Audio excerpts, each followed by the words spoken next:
this year's session, we're able to meet in person, while also providing, of course, the possibility for participants to actively participate online. I suppose that is the new normal, which we will have in the future. The meeting will take place during the standard UN meeting times from 10 a.m. to 1 p.m. and from 3 p.m. to 6 p.m. As there is no interpretation, I beg you to please try to keep to those times. It is your dinner, which is on the line, and your lunch. So please, let's try to stay within the 10 to 1 and 3 to 6 timelines. And based on previous experiences, because this is a meeting where many experts from capitals traditionally attend, these time slots also provide the best opportunity for all delegations to link up from different parts of the world. So let's try to be sensitive to their needs as well. Nevertheless, allow me to apologize to those delegations that will have to connect outside standard office hours. Being previously posted in Southeast Asia, I know what it feels like to sit at 1 a.m. in a meeting. So my sympathy to those who will end up doing that. And kindly also note that this meeting will be conducted in English only. I wish to thank the UNEP Secretariat as well as the UN office at Nairobi for making the necessary arrangements for this meeting, including facilitation of travel support for several delegates from developing countries.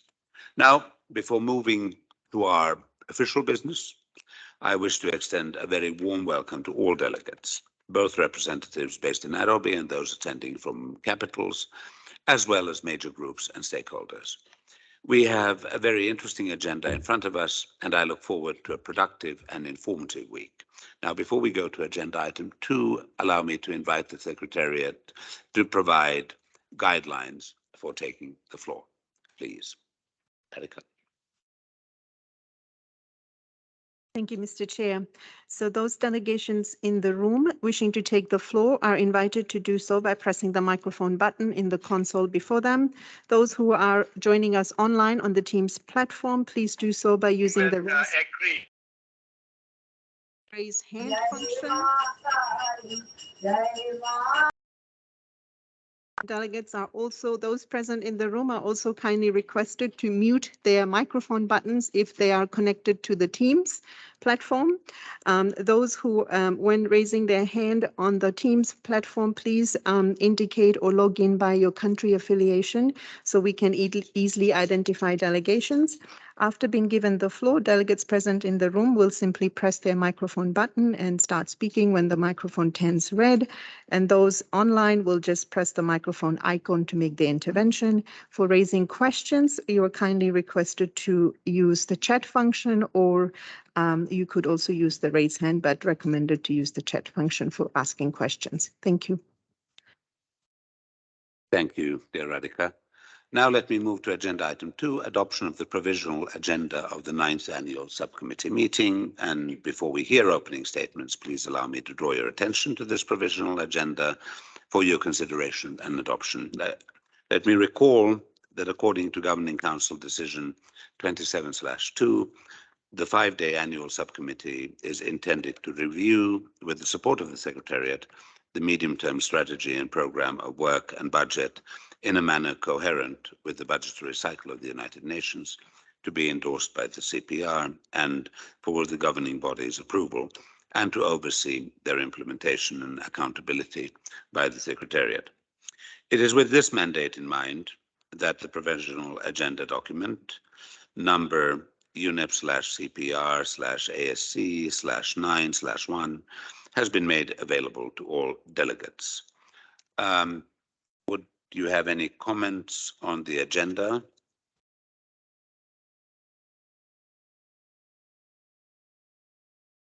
I see none.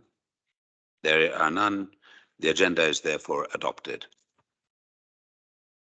So now let me move to continuing the agenda item 1, opening of the meeting, and I now wish to give the floor to the Executive Director of UNEP, Ms. Inge Andersson, to deliver her opening remarks for the meeting. Madam Executive Director, please, you have the floor. Thank you very much, Excellency Ambassador Tapiola, as well as to all dear delegates and partners who are present here, including major groups. I wish to bid you all a very, very warm welcome to the 9th annual subcommittee meeting of the CPR. And it's my understanding that we have more than 170 member states, representatives in person in Nairobi and online this week. That's a major achievement for us, and we're very, very pleased to see this interest. As the UN Secretary General has noted, the planet is on, his words, life support as climate chaos beckons. And your engagement and participation here sends a strong signal that in this time of chaos, you are steadfast in your resolve to keep the window open for climate action. And it is this window of opportunity or courage that is the focus of the upcoming UNEP emissions gap report, which will be released later this week, and which we hope to brief you on in an informal briefing on Friday morning. Suffice to say, Excellencies, the time for incremental change is long over. Comprehensive transformation is the only credible path to avert climate disaster, and we have 8 years to get this done. If climate chaos is upending our lives, then the solutions and actions must unite us. And these solutions and actions must ensure that we leave no one behind. And a little later this month, we will indeed be going to Egypt for this COP, the climate COP. And as all delegations here will also be present, I hope that we will all pack that courage and that commitment in our suitcases as we take off.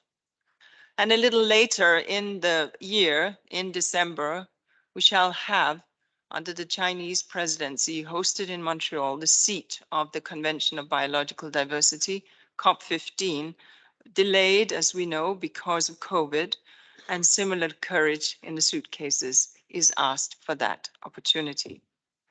And that is our focus this week, to review UNEP's progress in delivering on solutions, and in particular, obviously, for developing countries. You will review UNEP's engagement with UN reform and our support to mainstreaming the environmental agenda at country level. You will review UNEP's progress on the implementation of the program of work and our budget. You will review our efforts to achieve greater organizational effectiveness, and importantly, we will engage in a deep and frank dialogue on the financial outlook and the funding realities of UNEP. Because, Excellencies, Ambassadors, and dear representatives, our ability to deliver effective solutions to the triple planetary crisis requires a steady and sustained financial pipeline. The sum total of these efforts to ensure that your UNEP can deliver better for developing countries and for those that need it the most, to deliver with rigor, to deliver with speed and efficiency, to deliver solutions that are relevant and actionable, and to deliver with fairness to those who have done little to contribute to the crisis we all face, but yet find themselves at the front line of the triple planetary crisis. Here, I want to acknowledge the presence of Barbados. This marks the first time that we've had a Nairobi-based permanent mission from a small island developing state at the annual subcommittee. Excellency, you are most welcome. This is a symbolic milestone for us in Nairobi, the only headquarters in the Global South. Thank you. Turning to UNEP in the context of the UN reform and the 2030 Agenda for Sustainable Development. In 2019, we provided a roadmap on how we intended to implement the UN reform. The roadmap looked at our engagement in the development of UN reform guidelines. The roadmap also outlined our plans to address administrative and operational guidelines outlined in the guiding documents, such as the UN's new Management Accountability Framework and the Funding Compact. And since then, since 2019, we've worked hard to up our game here at UNEP and to deepen our support to the UN resident coordinators and the UN country teams at the country level on the triple planetary crisis and the SDGs to align UNEP processes and programs accordingly. We are, as you will hear later this week, tweaking our approach to delivery to ensure greater coherence, efficiency, and yes, greater representation to member states and clearer accountability for the delivery of results. And on the delivery of the program of work, as you will recall, in July, we held a session on the 2020-2021 biennial program performance report. We very much appreciated the comments that we received on this report, and it is our constant endeavor to improve reporting and to provide you with the information that you need. Responding to your call for more information on UNEP's work in the regions, this week you will hear the regional perspective of UNEP's work from our regional directors. This, I expect, will complement the global perspectives of our work outlined in the 2020-2021 performance report. On the issue of organizational effectiveness, we will cover this week a full gamut of issues, but allow me to zero in on an issue that I have spoken to several times before and to which I am personally committed, and that is to increase the geographical diversity of UNEP staff. I outlined, if you may recall, a 4-point plan in my report to the 5th UNEA 5.2. This is not a check the box administrative exercise, but it's far more because a diverse, flexible, qualified, and agile workforce is critical to achieving UNEP's mandate. In the last year, our efforts have focused on increasing internal direction to our hiring managers, messaging, guidance, monitoring, and targeted awareness aimed at top management and operations. We've also worked towards increasing our outreach efforts, including using new tools and platforms to promote jobs that become available and to increase the profile of UNEP in countries and regions where we are less known. Through a series of outreach events with different partners, we've been able to reach out to thousands of potential candidates. We've also established a strategic partnership with the One UN Talent Outreach Working Group, which includes more than 20 UN entities as an employer of choice for talent from and underrepresented member states and less represented regional groups. We'll also continue to push ahead with developing the Young Talent Pipeline Initiative for entry-level professional positions that will focus on improving geographical diversity and amongst our workforce. The pipeline will aim to attract young talent from less represented regional groups and underrepresented member states. And I say use represented not in the representation mode, but in the diversity mode here. I look forward to updating you on our progress in this regard. Ambassadors, as you all know, resources, whether human or financial, are the pillars upon which any organization depends. UNEP is no exception. So allow me to turn to the question on financial resources.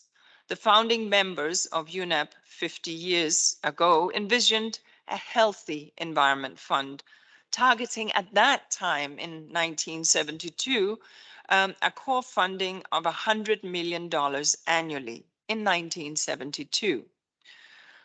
If we translate that into 1922 dollars, that would be equivalent to nearly $700 million in the Environment Fund. And as you know, in 2021, our Environment Fund stood at 78 million. The reality is that the Environment Fund budget has never been fully funded. Indeed, less than 50% of member states contribute annually. So far in 2022, 66 member states contributed over $60 million to the Environment Fund in 2022, and we are deeply grateful to those contributors, each and every one of them. We are very, very grateful, but we all know that we have some way to travel because ambition alone will not get us far. Financing must follow.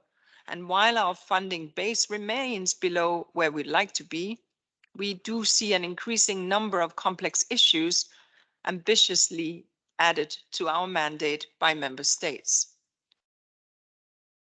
We have significantly upped our game towards this ambition. We're responding to these mandates through new and more focused and integrated medium-term strategy that you approved that seeks to make a definite difference to the triple planetary crisis, the crisis of climate change, the crisis of nature loss, and the crisis of pollution and waste. So I call on member states, insofar as they are able, to step up funding to be commensurate with the ambition that you hold for us, your UNEP. It's critical that we see UNEP on a sustainable footing for the next decade by establishing a modern funding base. The bottom line is that we need more financial resources. We need more stable funding. And we need more funding that does not tie our hands to one priority over another. As we do a deep dive into our funding base this week, I'm mindful, of course, that we do so in difficult times. Debt distress, skyrocketing inflation, rising prices, rising poverty, the economy is weakened by the global pandemic and conflict. Nevertheless, as 2022 summer of climate extremes has taught us, backpedaling is not an option. And with a view to achieving the flexibility needed to deliver transformative actions outlined in the MTS, we've developed, in addition, obviously, to the Environment Fund, the thematic funds that will allow us to directly engage to tackle each of the three crises. These new funds provide a mechanism to pool together and softly earmarked to each of the three crises, whether it be for climate stability, whether it be for nature, or whether it be for anti-pollution. If done right, the thematic funds are a way to replace fragmented, projectized, and very tied funding with transformative impact as an important complement to the Environment Fund. I look forward to our discussions on the financial outlook and the funding challenges before us.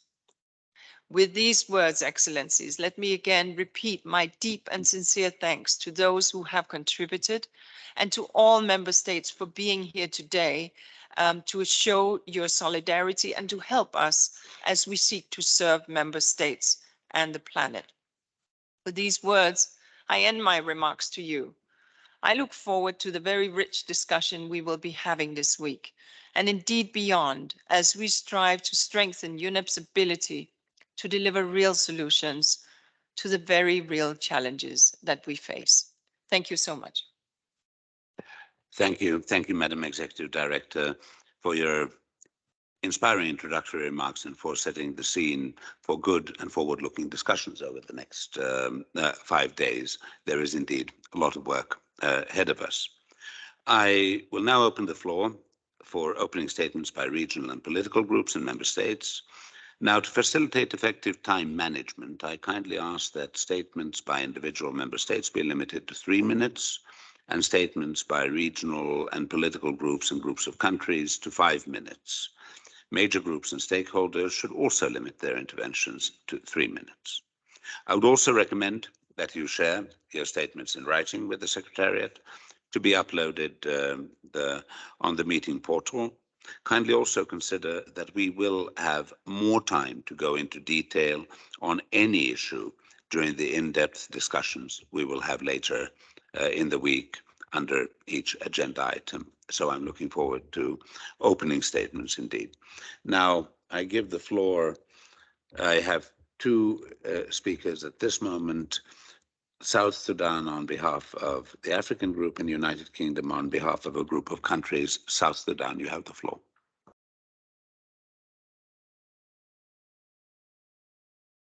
Thank you, Mr. Chair. Madam Executive Director, Excellencies, ladies and gentlemen, thank you for giving me the floor. It is a privilege and honor to deliver this statement on behalf of the African Group. At the onset, the African Group thanks thanks you for convening these timely and important meetings and reiterate supports to you. The group appreciates for the way you are steering our deliberations. The group also wishes to express its appreciation to the Executive Director and her team for the excellent quality of the documents we have received in preparation for the 9th annual subcommittee meetings of the CPR. The African Group takes this opportunity to recognize the Bureau of the Committee of the Permanent Representative and your very able leadership for the tremendous work undertaken during these intersessional periods for preparations of this 9th annual subcommittee meetings. Mr. Chair, the African Group believes that these 9 annual subcommittee meetings comes at a critical juncture, gathering after gatherings, recommendations and resolutions and decisions are accumulated, and yet the state of the planets or common homes is getting worse. This entire work will be reflections on the various reports by the Secretariat pertaining to its work during the past few months. The Secretariat will shed some clarity on the way forward regarding the challenges ahead of us from its perspective. The African Group is very much interested in shaping the United Nations Environment Programme that we want in the context of the reforms of the United Nations and the 2030 Agenda for Sustainable Development. The African Group would also follow with keen interest the implementations of the programs of work, budget 2022-2023, and implementations of the outcomes of the United Nations Environment Assembly in the context of the programs of work, as all the implementation of the outcome of the consensus process for review by the Committee of Permanent Representatives. The group is aware of the financial and funding challenges for the UNEP, and yet scrutinizes the organizational effectiveness of the program. In this context, the group will continue to do its part at the level of its capacity. In the meantime, the African Group urges those who are in position to do so to raise their contributions to the level of their real capacity and the level of our collective ambitions. With regard to the relevance of the agenda of the meetings, the African Group is ready to engage constructively with all the participants and looks forward to having frank and fruitful discussions. The group will also share its thought as it navigates through agenda items and looks forward to hearing from all the stakeholders. The group further trusts that by the end of our gathering, we would come up with the clear guidance on the way forward on those busy agenda items. Mr. Chair, the group wishes to echo the strong support of the African Minister of Environment expressed during the 18th resumed sessions of AMCENT in Dakar, Senegal from the 12th to 16th September 2022, under the theme Securing People's Well-Being and Ensuring Environmental Sustainability in Africa, for a successful outcome of the Conference of the Parties to the United Nations Framework Conventions on Climate Change, COP27, scheduled to take place from 6 to 18th November 2022 in Sharm el-Sheikh, Egypt. During the meetings, African ministers committed themselves to continue addressing and finding solutions to environmental challenges that African continent faces and to take advantage of the opportunities available to advance the national and regional environmental agenda. They have also committed to continue taking environments and climate actions to unlock inclusive wealth creation that safeguards the socio-economic well-being of the African people. Such a strong resolve for Africa aims to step up the continent's response to accelerate the green and sustainable recovery program, to tackle, among others, the crisis of climate change, loss of biodiversity, pollutions, desertification, drought, and degradation through enabling countries and regions to take bolder action through integrating environmental considerations into their plans program. The group also reiterates its strong support to African presidency of UNEA 6 under the able leadership of Her Excellency Ms. Leila Ben Ali, Minister of Energy, Transition and Sustainable Development of Kingdom of Morocco, and recalls its attachment and trust to multilateralism in environmental diplomacy and beyond. Further, regarding the specifically the issues of the themes UNEA 6, the African Group takes notes of the options developed, believes those are good ones, good basis for the further engagements. At this stage, the group stresses the needs of transparent, inclusive process which would trigger an impactful collective engagement towards the future we all want. Mr. Chair, As I conclude, let me thank you most sincerely once again on behalf of the AFCON Group, through you, the entire Bureau of CPR, for collective leadership. The group expresses the wishes that the current atmosphere of conviviality and prevail through this week and leads us to truthful meetings. Thank you very much, Madam Chair and Chair. Thank you. Thank you very much. Now I have on the speakers list UK on behalf of a number of countries, Colombia on behalf of G77 and China, and Indonesia. May I just note that if you want to take the floor, please press the button so that we see that you are wanting to take the floor. I see already some action here. European Union, thank you. I noted that. So United Kingdom, please. Thank you. Chair, Madam Executive Director, the Secretariat. Firstly, thank you very much for all the preparations you've put into organising this meeting. We're delighted to be able to attend both in person and online, and we're looking forward to the work over the next few days. Dear colleagues and fellow delegates, on behalf of Australia, Canada, Japan, New Zealand, Norway, Switzerland, the United Kingdom, the United States and the European Union, I present the following statement on the harmful environmental impact of Russia's military aggression against Ukraine, which continues to require the urgent attention of the international community. We strongly condemn the unprovoked and unjustified aggression against Ukraine by the armed forces of the Russian Federation, and we recall General Assembly Resolution ES 11.1 on aggression against Ukraine, supported by 141 member states of the United Nations, deploring in the strongest terms the aggression by the Russian Federation against Ukraine, which violates international law, including the Charter of the United Nations, undermines international security and stability, and has had a devastating impact on human lives and the environment.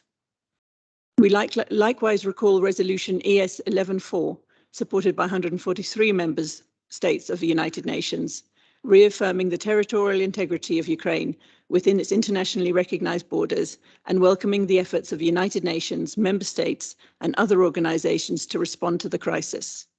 We also condemn Belarus's facilitation of Russia's aggression against Ukraine. We underline the importance of peace for successful international cooperation.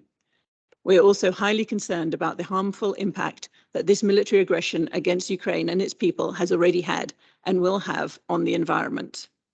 The ecological consequences of this aggression will continue to threaten human lives and health with immediate and long-term effects. We recognize the need to assess the environmental consequences of the military aggression against Ukraine for both the country and the surrounding region, and affirm our support to Ukraine for its reconstruction. We welcome the efforts of the United Nations Environment Programme, the Organization for Economic Cooperation and Development, and others to prioritize assessing the most urgent environmental needs in Ukraine based on the results of ongoing and planned impact assessments. Thank you very much. Thank you. Thank you very much, the United Kingdom. I now have, there's a bit of a change of order, so for the transparency, just noted I have Colombia on behalf of GRULAC, then I have the European Union, then I have Colombia on behalf of G77 and China, and then a number of countries to which I will return to later. So Colombia on behalf of GRULAC, you have the floor. Thank you, Chair, for giving me the floor. Dear Madam Executive Director Inger Andersson, dear Chair of the CPR, Permanent Representative and Ambassador of Finland, Your Excellency, Sir Pirkka Tapiola, Excellencies, colleagues, ladies and gentlemen. I have the honor to deliver this statement on behalf of the Latin American and Caribbean Group, GRULAC Nairobi chapter. GRULAC wishes to thank the Secretariat for the preparation of the working documents, as well as for all the reports of the different divisions that inform this meeting that cover many topics of interest to GRULAC. The group wants to convey its appreciation to the ED for the hard work carried out for a successful and meaningful meeting of the subcommittee of the CPR. Dear Chair, GRULAC's first call during this 9th annual subcommittee meeting is to strongly encourage member states to avoid politicizing this scenario. We should keep the tradition and friendly Nairobi spirit that has allowed us to build milestones in the international environmental law, even in complex times. Let's try to keep this in mind while we advance in the important discussions we have ahead and towards the implementation of our environmental commitments. This session is particularly important as we will have the opportunity to discuss the key issues of the program performance, the activities related to the UN system reform, the implementation of UNEA resolutions, and the definition of a theme for the 6th UNEA, among others. On item 3, the Agenda 2030 for Sustainable Development presents important challenges for Latin America and the Caribbean, as inequalities between socioeconomic groups and the inability of institutions to respond to society's demands persist. GRULAC is the largest biodiverse region in the world, one of the regions with the higher rates of carbon sequestration, one of the lungs of the planet. However, the services that our ecosystems provide are forgotten for its intrinsic value, and the pressures of unsustainable patterns of consumption and production are felt in the field by our communities. We highlight the importance of a balanced, holistic, and integrated approach to the 3 dimensions of sustainable development. Under agenda item 4, the group considers that the effective implementation of the strategy for digital transformation and the UNEA monitoring and reporting portal require adequate means of implementation like capacity building and technology transfer that enable member states to generate the necessary information and analyze it to inform the decision-making process. Without these elements, we are at risk of falling in the game blame and point out in the wrong direction. The group would like to know how many countries of the region have uploaded information to this platform, how many focal points have received trainings on its use, and what is the strategy for this platform to be the source of information for decision makers. On agenda item 5, the group recalls the importance of all the UNEA resolutions and reiterates the need to implement them all in an equal footing. GRULAC wishes to comment on the overall regional representation within the organization. Being an underrepresented region, GRULAC requires a clear roadmap to achieve the principle of equitable geographical distribution according to Resolution 5/13. On the other hand, the group would like to draw member states' attention to avoid that matters decided during the negotiations be retaken in the later stages of implementation. In this context, we call on the member states to keep into the scope of the specific mandates and tasks agreed upon in the content of the resolutions, as well as the language agreed in them. Under agenda item 8, the group highlights the importance of the outcome of the consensual process for review by the CPR as a useful agreement that clarifies the working methods between and within the different governance structures of the program and reaffirms the mandate of the CPR as stipulated in Governing Council Decision 27/2, paragraph 9, underlining its oversight role in the implementation of the Assembly's resolutions and decisions. GRULAC considers important that in order to improve the working methods, we should try to abide by the agreement reached. It is important to take into account the experiences of the past Assembly in order to make more efficient and inclusive the preparatory process towards the UNEA, especially for smaller delegations. In this regard, it is important to have present the evaluation of the preparatory work for the past Assembly, which is well reflected in the evaluation produced by the Secretariat in consultation with the membership. Finally, on agenda item 9, the group wants to thank the Honorable Minister of Energy Transition and Sustainable Development of the Kingdom of Morocco as the President of the 6th Assembly for her leadership and personal commitment with this important decision. GRULAC has had its first exchange about the definition of a theme for the 6th Assembly, and we share some initial thoughts about the 3 options. However, at this stage, we are still in consultation in order to provide a more detailed statement in this regard. Thank you, Chair. Thank you. Thank you very much to the representative of GRULAC. I now give the floor to the European Union. Rasa, please. Thank you very much, Chair. Your Excellency, Chair of the CPR, dear Madam Executive Director, Excellencies, ladies and gentlemen, here in Nairobi and also in the capitals around the globe, I have an honor to speak on behalf of European Union and its 27 member states. First of all, I would like to align again on behalf of the EU and its member states with the intervention that was just made by United Kingdom on environmental damage caused by Russian Federation intervention in Ukraine. I also would like to join others thanking Executive Director for her excellent opening of the meeting, and I thank UNEP for a great preparation of this meeting. Today, at the start of the 9th annual subcommittee meeting of CPR, We also mark the 77th anniversary of the UN Charter. UN Day, celebrated annually, is an opportunity to amplify our commitment to the UN Common Agenda and to reaffirm the purpose and principles of the UN Charter. This is especially relevant now when the world faces challenges to multilateralism and at the same time experiencing the triple planetary crisis. The protection of peace and human rights, including the human right to clean, healthy, and sustainable environment, recognized by the United Nations General Assembly in July of this year, should be our common responsibility and priority for action. Sorry. Executive Director, Mr. Chair, the EU and its member states highly appreciate the opportunity to thoroughly review this week the implementation of UN program of work and budget and the midterm strategy at all levels from local to global.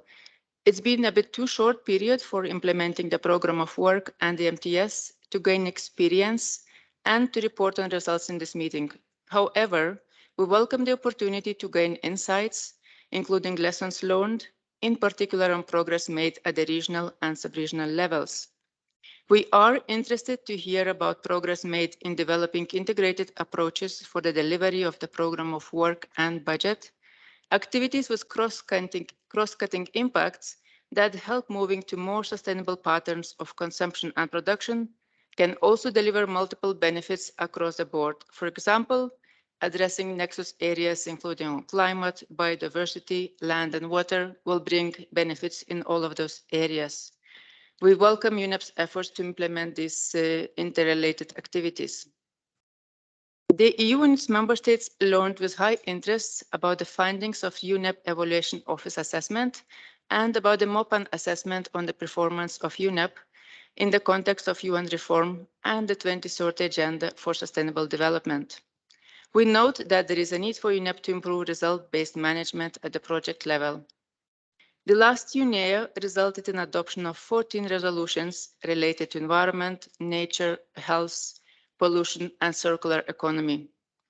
They provide mandate to UNEP and its executive director to act on their implementation, but it also invites member states, other UN agencies, multilateral environmental agreements, and stakeholders to act. For the successful implementation, inclusiveness, collective and individual responsibility, as well as adequate resourcing by all member states is of paramount importance. UNEP should strengthen coordination and coherent action among existing and new partnerships, initiatives, including links with program of work, and strengthen coordination with other relevant organizations and institutions to achieve the impacts and results envisaged in those resolutions. At this meeting, the EU and its member states expect a good dialogue on the status of implementation of all UNEA resolutions and decisions in line with MTS implementation. The EU and its member states also look forward to the exchange on the theme of next UNEA. We agree that the theme should be aligned with UNEP mandate, be relevant in the context of UN reform, to the achievement of Agenda 2030, as well as implementation of MEAs and UNEA resolutions, but it also should reflect emerging environmental issues. We hope that these consultations will deliver fruitful ideas for the conclusion of the discussion on the theme in February 2023. The EU and its member states are committed to work together with partners during this annual subcommittee meeting and to have fruitful and useful discussions on the implementation of the main tasks and challenges by UNEP. We wish everyone a very successful meeting. I thank you. I thank the representative of the European Union and have the pleasure of giving the floor back to Colombia as representing G77 and China. Colombia, you have the floor. Thank you again, Chair. Allow me now to deliver the statement prepared by the Group of 77 and China. The group thanks the Executive Director and the Secretariat for the preparation of the working documents for this meeting on time and for the hard work towards a successful annual subcommittee meeting of the CPR. Under Agenda Item 3, UNEP in the context of the reform of the United Nations and the 2030 Agenda for Sustainable Development, the group recognizes the efforts led by the Secretariat in the context of the reform of the UN and the 2030 Agenda for Sustainable Development, and emphasizes that the reform should result in a better delivery on UNEP's mandate, enhanced transparency, accountability, efficiency, and oversight. The group underscores the centrality of the implementation of the 2030 Agenda, as well as the need for a consistent monitoring and evaluation of the implementation of UNEP's mandate. We stress the importance of addressing gender parity and, more importantly, a balanced geographical representation at all levels of the program. The group reiterates the need for UNEP to strengthen its support to member states, including by providing them with specialized knowledge, informing policy deliberation, and supporting the implementation of internationally agreed actions, notably through the promotion of effective cooperation among all environmental stakeholders.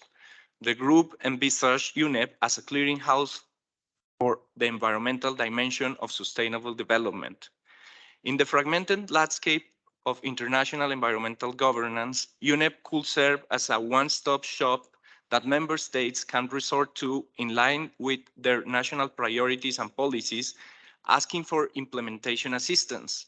Making use of its coordination role among the MEAs, UNEP would connect the dots between those requesting assistance, those with financial resources, those holding the technology, and those who have developed the relevant capacities and knowledge, as well as serve as a platform for sharing of best practices. Under Agenda Item 4, implementation of the Program of Work and Budget 2022-2023 of the United Nations Environment Program, the group notices with concern that the greatest efforts to tackle climate change, reducing greenhouse gas emissions, protecting biodiversity, and taking measures against pollution are coming from the developing world, which at the same time is the less contributing with its drivers. The maps and charts shown in the presentation are useful to highlight the reason why existing international environmental frameworks were founded on the principle of equity, common but differentiated responsibilities, respective capabilities, historic responsibilities, and diverse national circumstances. The group recalls that member states bear common but differentiated responsibilities as enshrined in Principle 7 of the Rio Declaration, and adds that within our respective capabilities, we are all expected to do our utmost to achieve full implementation of the 2030 Agenda. On the other hand, the group welcomes the efforts made towards implementing Resolution 4/22 on the implementation and follow-up of UNEA resolutions and related activities, and welcomes the information related to the monitoring and reporting portal. However, the group emphasized that on the need to sensitize member states on its use and usefulness, and to build the required capacities for member states to make adequate use of this tool. For the group, there is a lack of training and knowledge about this platform, besides, of course, the difference within member states in terms of technologies and means of implementation that could guarantee consistent and comparable outcomes in measurements and reported data. On Agenda Item 5, the group reiterates its concern for the unhealthy trend of conditioning the implementation of resolutions to the availability of resources from donors. The group considers that a balanced approach in implementing all the UNEA's resolutions on an equal footing and each MTS, thematic, foundational, and enabling programs, expected outcomes encourage trust building. In this regard, the group wishes to reiterate its proposal to elaborate an implementation matrix that comprises all resolutions of the last UNEA as a useful tool to help member states and the Secretariat launch, pursue, and oversee the process for their implementation. As a cross-cutting comment on these and other agenda items, the group stresses the importance to realize the principle of equitable geographical distribution in accordance with paragraph 3 of Article 101 of the Charter of the United Nations and the full implementation of Resolution 5/13. We urge the Secretariat to implement a comprehensive strategy to ensure equitable geographic representation through the increase of the representation of developing countries, in particular at senior levels, in order to have a truly inclusive program, adequately representing the diversity of its membership. This is, to our view, a condition necessary for the UNEP to succeed in delivering on its mandates. The group takes note of the references made to the implementation of the multiple resolutions adopted during the second, third, fourth, and fifth UNEA. When it comes to resolution 5/14 on plastics, the GEO7 process, and for the establishment of a science policy panel on chemicals, waste, and pollution, among others. However, the group would like to draw the Secretariat's attention to the stage of implementation of other UNEA 5 resolutions, which have received less interest and resources, as it is the case for Resolution 4 on sustainable lake management, Resolution 12 on environmental aspects of minerals and metals management, Resolution 10 on environmental dimension of sustainable, resilient, and inclusive post-COVID-19 recovery, and resolutions 1 and 6 on animal welfare and biodiversity and health. The group calls for respecting the content of the agreements reached, avoiding going beyond of what was agreed upon in the implementation phases.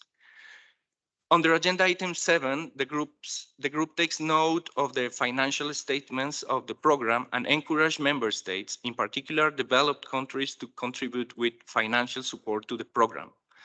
Under agenda item 8, the group wishes to underline the methodological and political importance of this agreement for the benefit of our work with UNEP and for the recognition of the importance of fostering effective international environmental governance through multilateral process, and reaffirm the mandate of the CPR as stipulated in Governing Council Decision 27/2, highlighting its oversight role in the implementation of the Assembly's resolutions and decisions.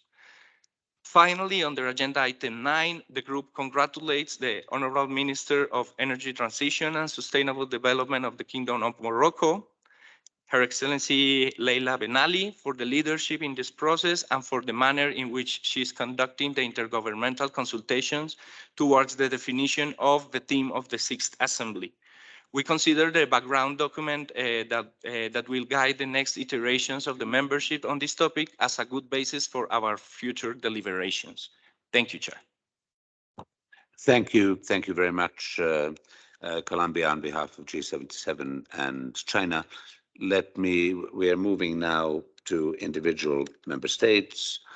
I would like to ask your indulgence and cooperation in keeping to those 3 minutes. I haven't wanted to say that to broader groups, but I see that we have a full week of going through everything on the agenda. So could I remind you 3 minutes, please, please, please, please? Thank you. With these words, Indonesia, you have the floor. Thank you very much, Mr. Chair. Your Excellency, Mr. Chair, Your Excellency, Madam Inger Anderson, Executive Director of UNEP, Excellencies, ladies and gentlemen, at the outset, I would like to associate ourselves with the statement delivered by Colombia on behalf of the group G77 and China. At this stage, I would like to add some points on our national capacity. Indonesia thanks the Secretariat for the preparation and also for the documents of the 9th Annual Subcommittee meeting.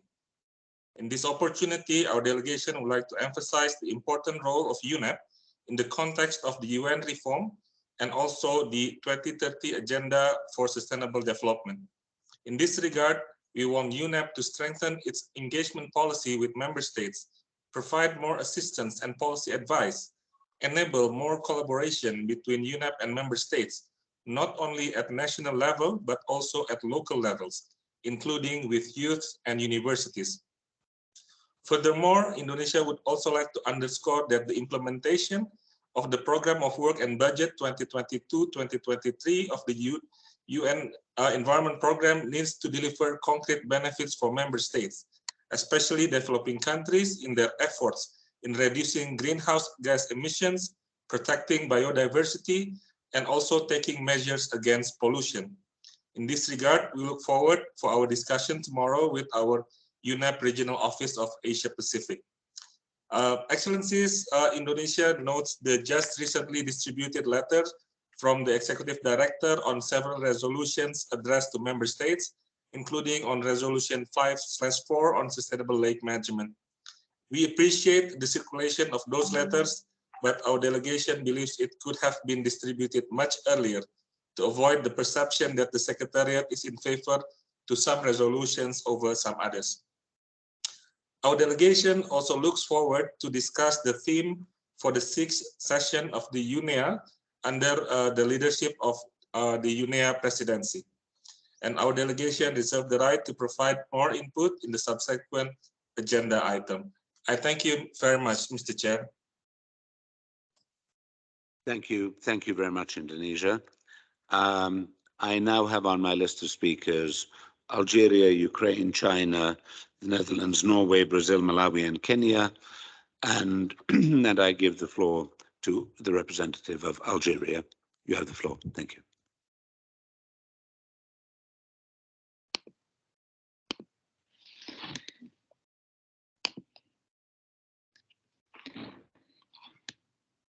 Thank you very much, Mr. Chair. Mr. Chair, Excellencies, Madam Executive Directors, dear colleagues based in Nairobi and from capitals. My delegation aligns itself with the statements delivered on behalf of the G77 and China and on behalf of the African Group. At the outset, let me thank you, Mr. Chair, as well as Madam Executive Director and the UNEP Secretariat for the joint efforts aiming to prepare this important meeting, as it constitutes the first annual subcommittee meeting following UNEA 5.2 and UNEP at 50. My delegation also appreciates the timely distribution of the working documents and the food for thought they provide to the Committee of Permanent Representatives. Our today's gathering is the result of the Governing Council Decision 27/2 entitled Implementation of Paragraph 88 of the Outcome Document of the United Nations Conference on Sustainable Development, with the mandate to review the MTS, the program of work and budget, as well as to oversee their implementation and accountability by the Secretariat. This decision reaffirms the commitment to strengthen the role of UNEP as a leading global environmental authority that sets the global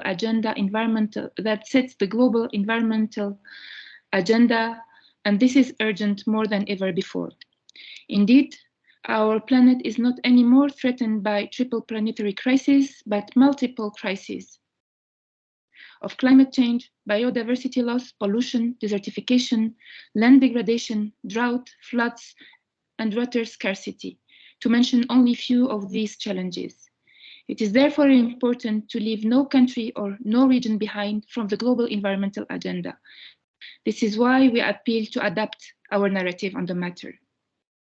The environmental dimension of the sustainable development is a matter of great importance as it affects the world's population, especially from developing countries, where, unfortunately, we still witness barriers to development such as poverty, hunger, health challenges and issues, and lack of access to science and innovation.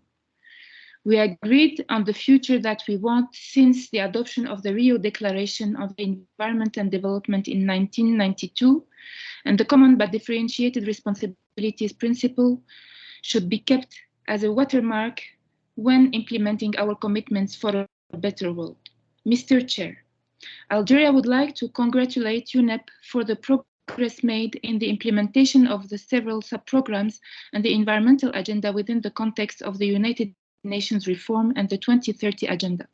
However, we believe UNEP has to contribute further in the work of the UN country teams and UN resident coordinators, not only to address biodiversity and pollution in the cooperation framework, but also, among others, desertification and land degradation. On the implementation of the 2022-2023 program of work and budget, we still believe that developing countries which are exerting tremendous efforts towards environment must further benefit of means of implementation, capacity building, and technology transfer to reach the Sustainable Development Goals. While my delegation welcomes the monitoring and reporting portal, which encompass all the adopted UNEA resolutions and decisions, ministerial declaration as well as their implementation, it would be more practical and useful to organize the portal by sections, for instance, from UNEA 1 to 5 and special sessions. Regarding the implementation of UNEA 5.2 outcomes, Algeria reiterates its call to the equal footing of the 14th adopted resolutions, including those submitted by developing countries. We call on UNEP Secretariat to find innovative solutions for resource mobilization towards the achievement of progress on environmental challenges. Mr. Chair, as I conclude, I would like to indicate that Algeria is looking forward the exchange of views during the week ahead and is ready to contribute to our debate in a constructive manner with the different delegations. I wish all of us a fruitful meeting, and I would like to see this opportunity to wish all of us a happy UN Day. Thank you, Mr. Chair. Thank you, Ambassador. And indeed, let me also join you in noting the importance of today's date and the 24th of October and UN Day. Thank you so much for having mentioned that. I now give the floor to the representative of Ukraine. Please, you have the floor. Mr. Chair, Madam Executive Director, Excellencies, distinguished participants, good morning.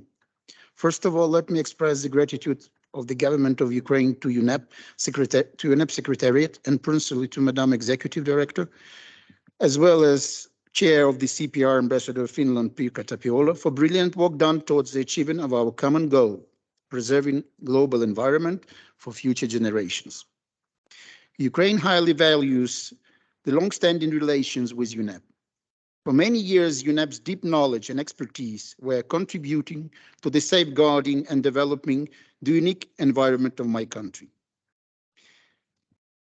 When Ukraine became a target for the unprovoked and justified invasion, which started exactly 8 months ago, UNEP did not stay aside and from the very first day of war started to help the government of Ukraine in overseeing horrible environmental consequences of aggression.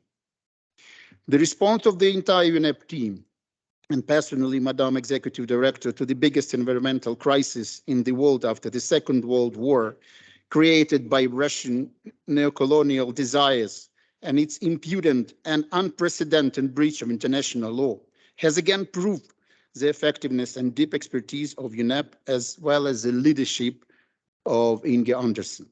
In this regard, the government of Ukraine welcomes the rapid response and urgent assistance provided by UNEP Secretariat to Ukraine upon the request of my government and in accordance with the relevant mandate.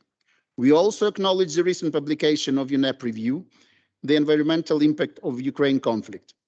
Even this preliminary review shows that substantial damage to urban and rural environments across wide geographic area has been caused by the unprovoked and unjustified Russian aggression against my country.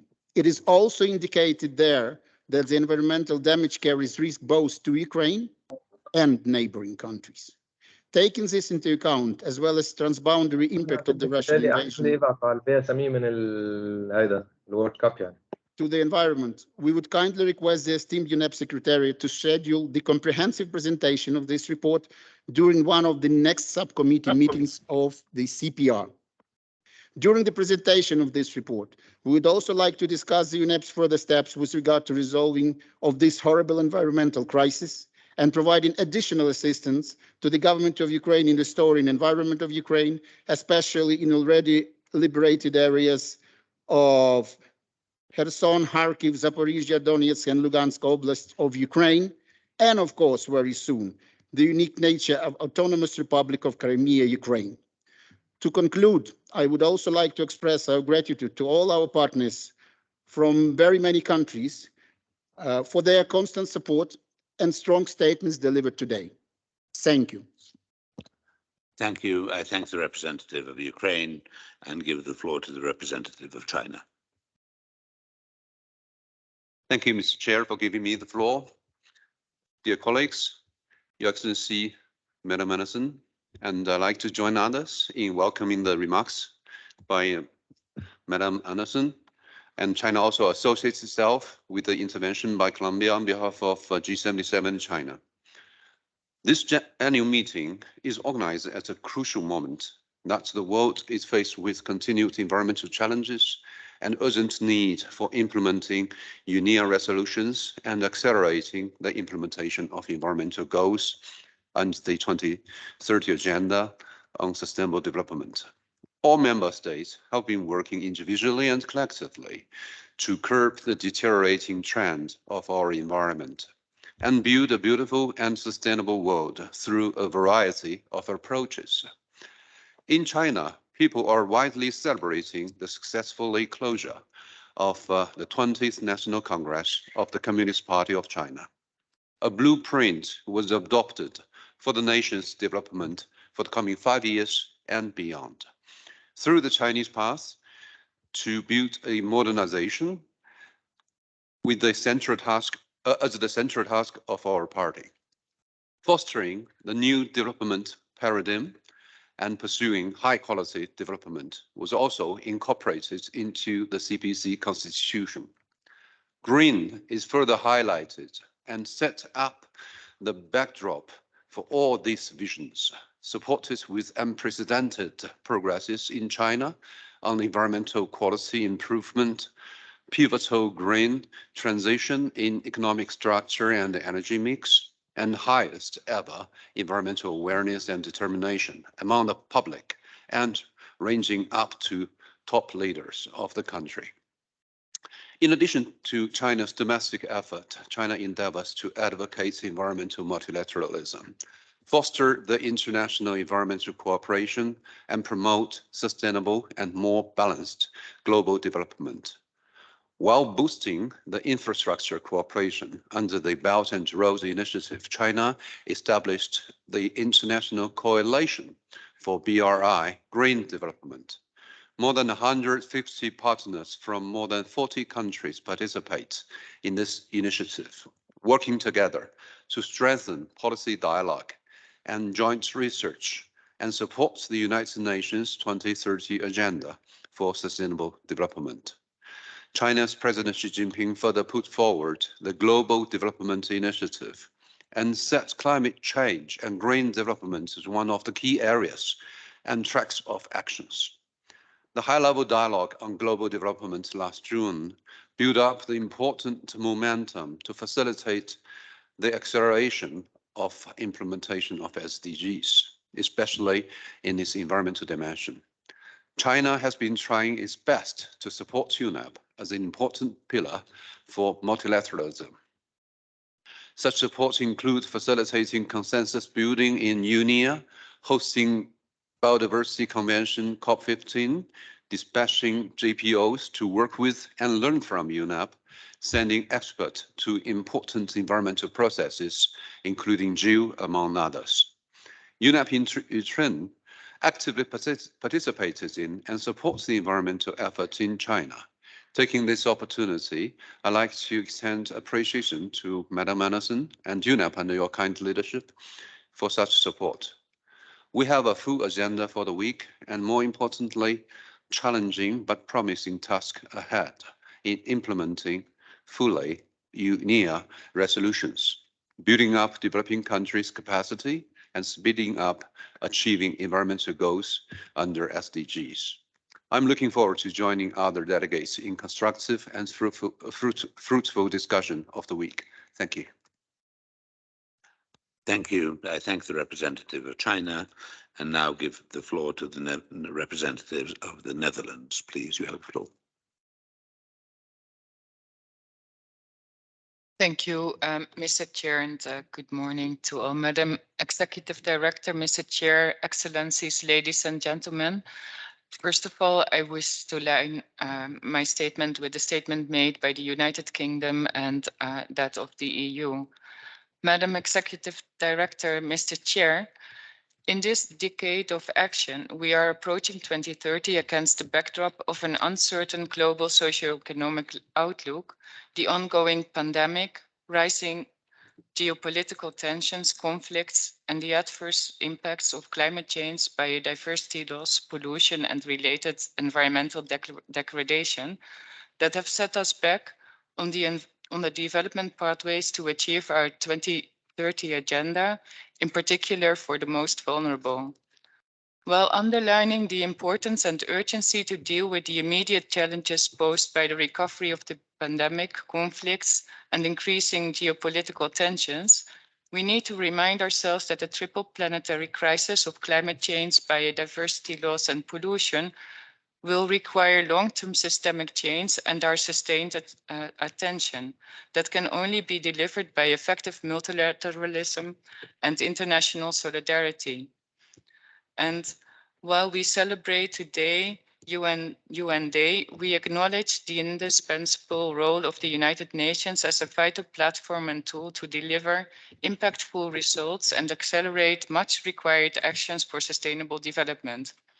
In that context, we re-emphasize the important role and contribution of the United Nations Environmental Programme, UNEP, that has put the triple planetary crisis at the heart of its medium-term strategy and actions. We also appreciate and encourage the ongoing search for improvements of UNEP's delivery model, including through the UN Development System reform, for enhanced and sustained impact. It is our firm belief that UNEP can and must play a critical role to assist countries and the UN system to implement the transformative pathways necessary to achieve the SDGs, including the agreed climate and environmental objectives.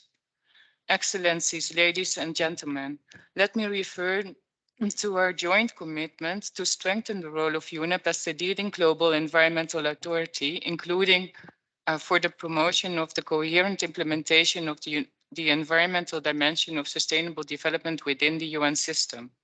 It is our role to hold UNEP to its promise and to assist UNEP to deliver on its MTS and program of work that we have approved. We therefore welcome the opportunity provided in this annual subcommittee meeting to perform our oversight role and take a deep dive into UNEP's work, its operational effectiveness and progress on the UN Development System reform, and to provide useful guidance that will help them to deliver effectively. In that regard, allow me to share a couple of reflections.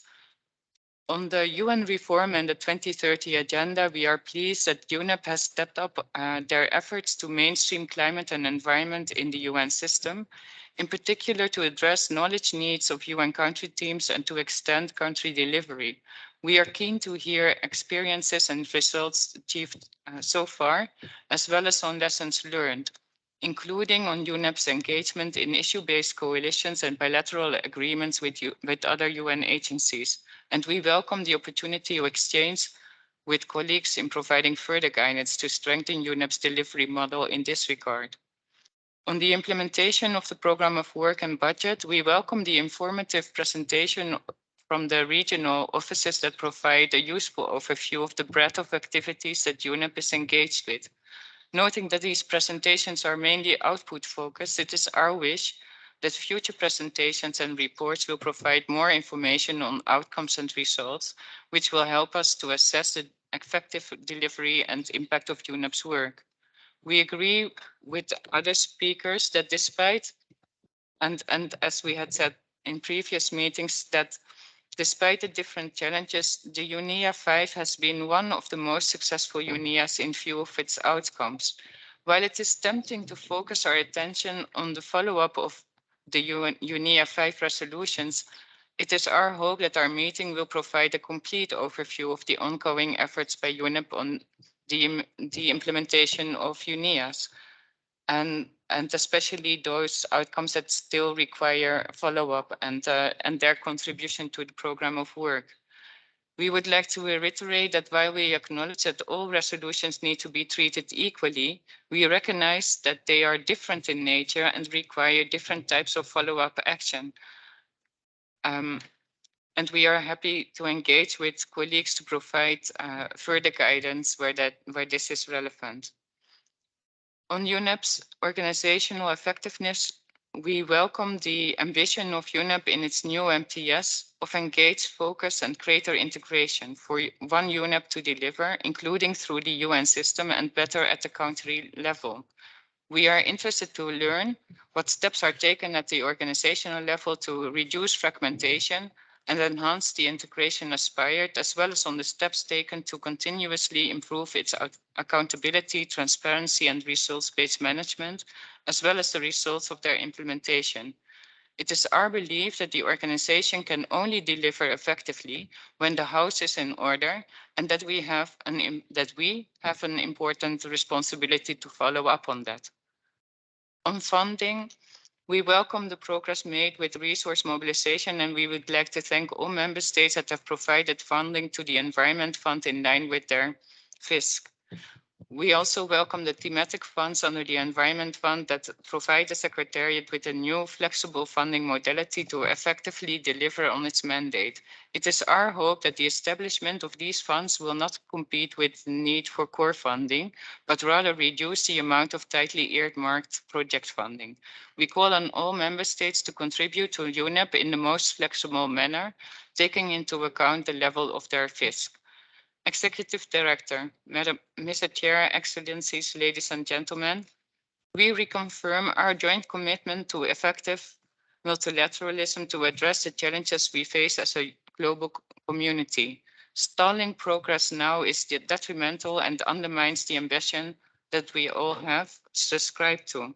We need real actions and rapid progress grounded in the fundamental principles of the multilateral system and the urgency of the triple planetary crisis.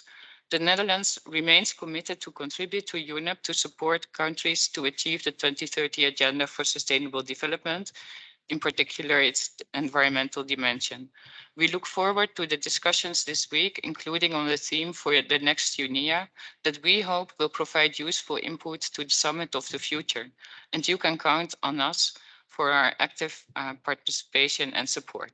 I thank you. Thank you. Thank you very much. For housekeeping, let me note that I have next Norway, Brazil, Malawi, Kenya, Cameroon, Ethiopia, and the Russian Federation who have asked for the floor. And then I will have still the representatives of three major groups and NGOs at the end. So with this, I give the floor to my colleague from Norway. Please, you have the floor. Thank you, Chair. Madam Executive Director, distinguished Chair, fellow delegates. Let me first thank the Executive Director and the UNEP Secretariat, as well as the Chair, for the extensive work that you have carried out to prepare for this important meeting. The agenda and the background documents provide a very good update on activities and basis for a fruitful discussion. The meeting takes place in an atmosphere marked by a number of serious concerns for our common environment, food, energy, and general human security. The annual subcommittee is an encounter between us, and hopefully we can evoke the spirit that made UNEA 5 so successful. The annual subcommittee meeting is also a critical governance tool for member states to make UNEP an organization fit for purpose. Chair, we shall for the first time review how the new medium-term strategy and program of work have impacted the work of UNEP so far. We will especially look for evidence of effective integrated approaches across the three planetary crises, and we hope to see a new shared understanding that we all need to support UNEP financially.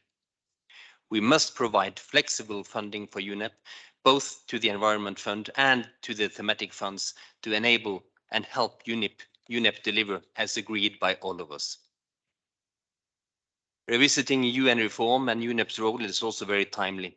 Significant barriers remain for environment to be fully taken into account at the level of resident coordinators teams and in the national development plans. This is serious. Environmental dimensions should be at the core of such work. SDG implementation and the MEA goals will remain an illusion, we think, if we do not overcome these barriers. The new plan for Kenya, the new RCO plan for Kenya, is a good example on how to integrate these tasks. And Chair, let me finally commend UNEP for its broad work to ensure follow-up of the UNEA resolution. As a consistent partner of UNEP, it is natural for Norway to highlight your professional support to the work on the Global Plastics Agreement and the first negotiating meeting in Uruguay in a month from now. We thank all that have joined the High Ambition Coalition, which Norway co-leads together with Rwanda. We hope many more member states will be joining with the coalition and help realize this urgent UNEA ambition. Thank you. Thank you. I thank the representative of Norway and now give the floor to the representative of Brazil. Ambassador, you have the floor.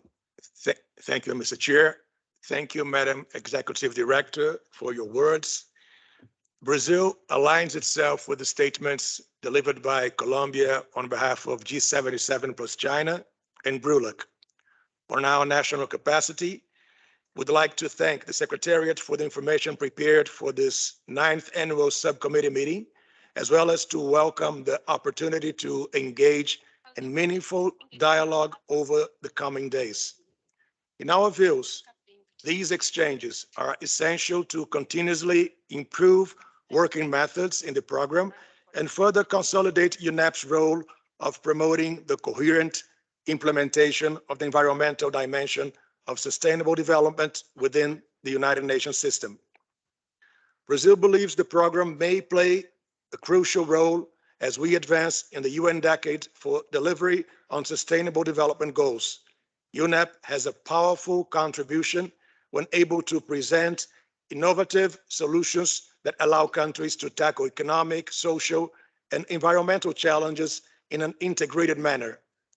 Mr. Chair, we cannot overemphasize the importance of sustainability and the resulting integrated perspective on planet, people, and prosperity for achieving long-lasting solutions that leave no one behind.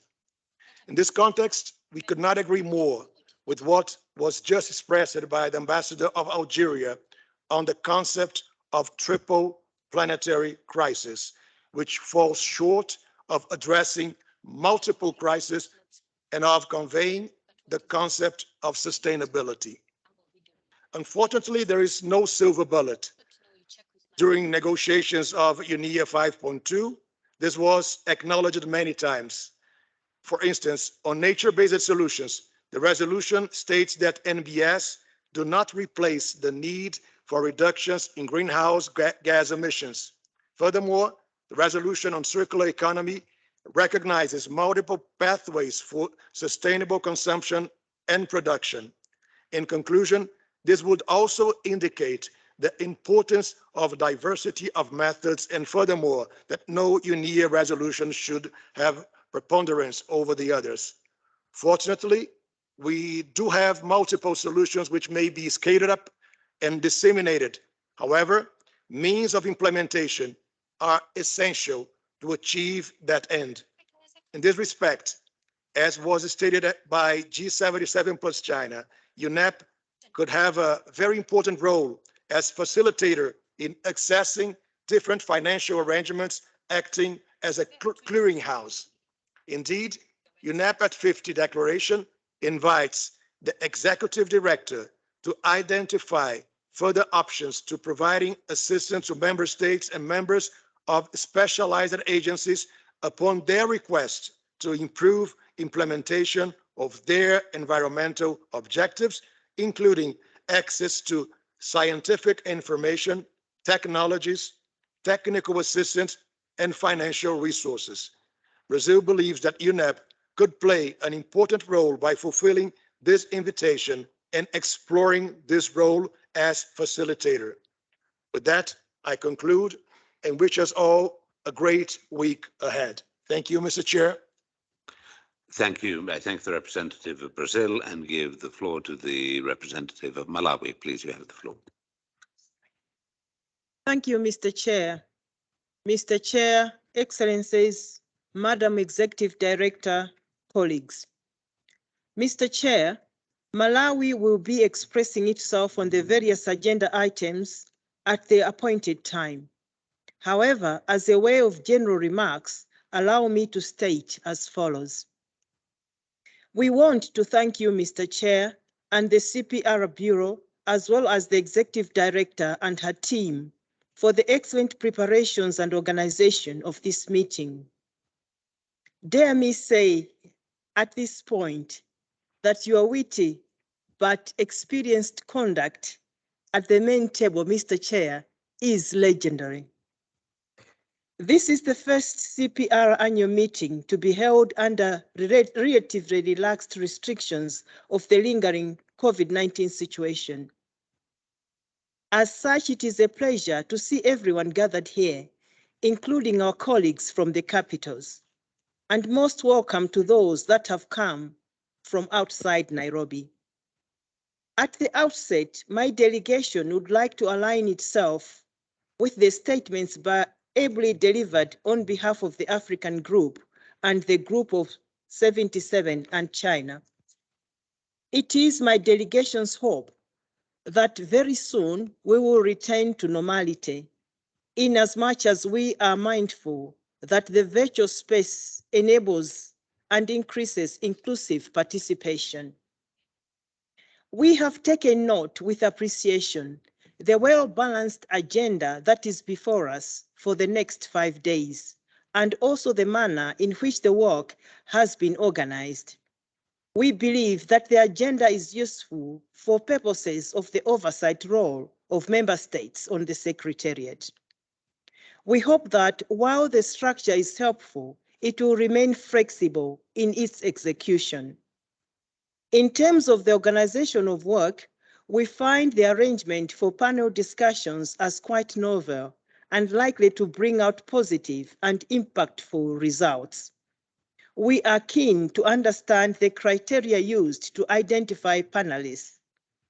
Lastly, on this item, we do not want to create a hierarchy of agenda items, but suffice to say that my delegation will be paying keen attention on the proceedings of agenda items 4, 5, 7, and 9. Mr. Chair, Malawi believes that multilateral cooperation through collective national and regional environmental policies and actions is critical in addressing and finding solutions to environmental challenges that the African continent and the world at large face. In this regard, Malawi takes this opportunity to congratulate our African Ministers of Environment for the recently successful 18th session of their meeting held in Dakar, Senegal. While celebrating this, Malawi would like to emphasize that AMCEN meetings are an important and necessary opportunity for the senior management of UNEP to directly engage with African ministers, including on the need for member states to play their fair share of contributing to the Environment Fund. The foregoing notwithstanding, we of course remain generally grateful to UNEP Secretariat, and particularly so to the Regional Office for Africa, ROA, who serve as the AMCEN Secretariat. We applaud ROA for the invaluable support that they continue to provide to AMCEN, as well as to the African Group in Nairobi. Allow me to emphasize that what is important for Malawi is to engage on the status and progress achieved regarding the various resolutions adopted at the 5th session of UNEA. Therefore, Malawi looks forward to the presentations by the Secretariat and the dialogues that will follow. As I conclude, Chair, we appreciate to have received on the 23rd October 2022 letters from the Executive Director on some of the UNEA 5 resolutions. A broad reading of the letters shows that they basically outline the responsibilities that were assigned to the Secretariat for each resolution, and then what has been done so far and plans for the future. While this is an excellent communication and public relations act, we want to be convinced how different it is from the thrust and content of Agenda Item 5, implementation of the outcomes of the United Nations Environment Assembly in the context of the program of work. Under this agenda item, the same information as contained in the letters has been provided. As such, we would kindly request the Secretariat to share their rationale for the mentioned communication. With these remarks, I thank you, Chair. Thank you, Madam High Commissioner. I have the pleasure now of giving the floor to Kenya, but before I do so, let me note that I have on the speakers list Kenya, Cameroon, Ethiopia, the Russian Federation, and Chile. Am I leaving anybody out? I haven't let out the three major groups, don't worry, they're all there. I now give the floor to the representative of Kenya, please. Thank you, Chair, for giving me the floor.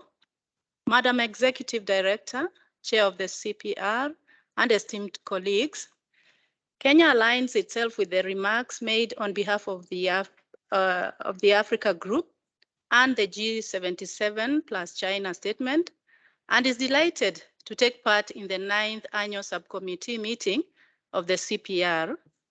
It takes note with optimism and enthusiasm the improving conditions of the severity of the impacts of COVID-19 that largely affected the in-person participation during the 8th annual subcommittee meeting of the CPR.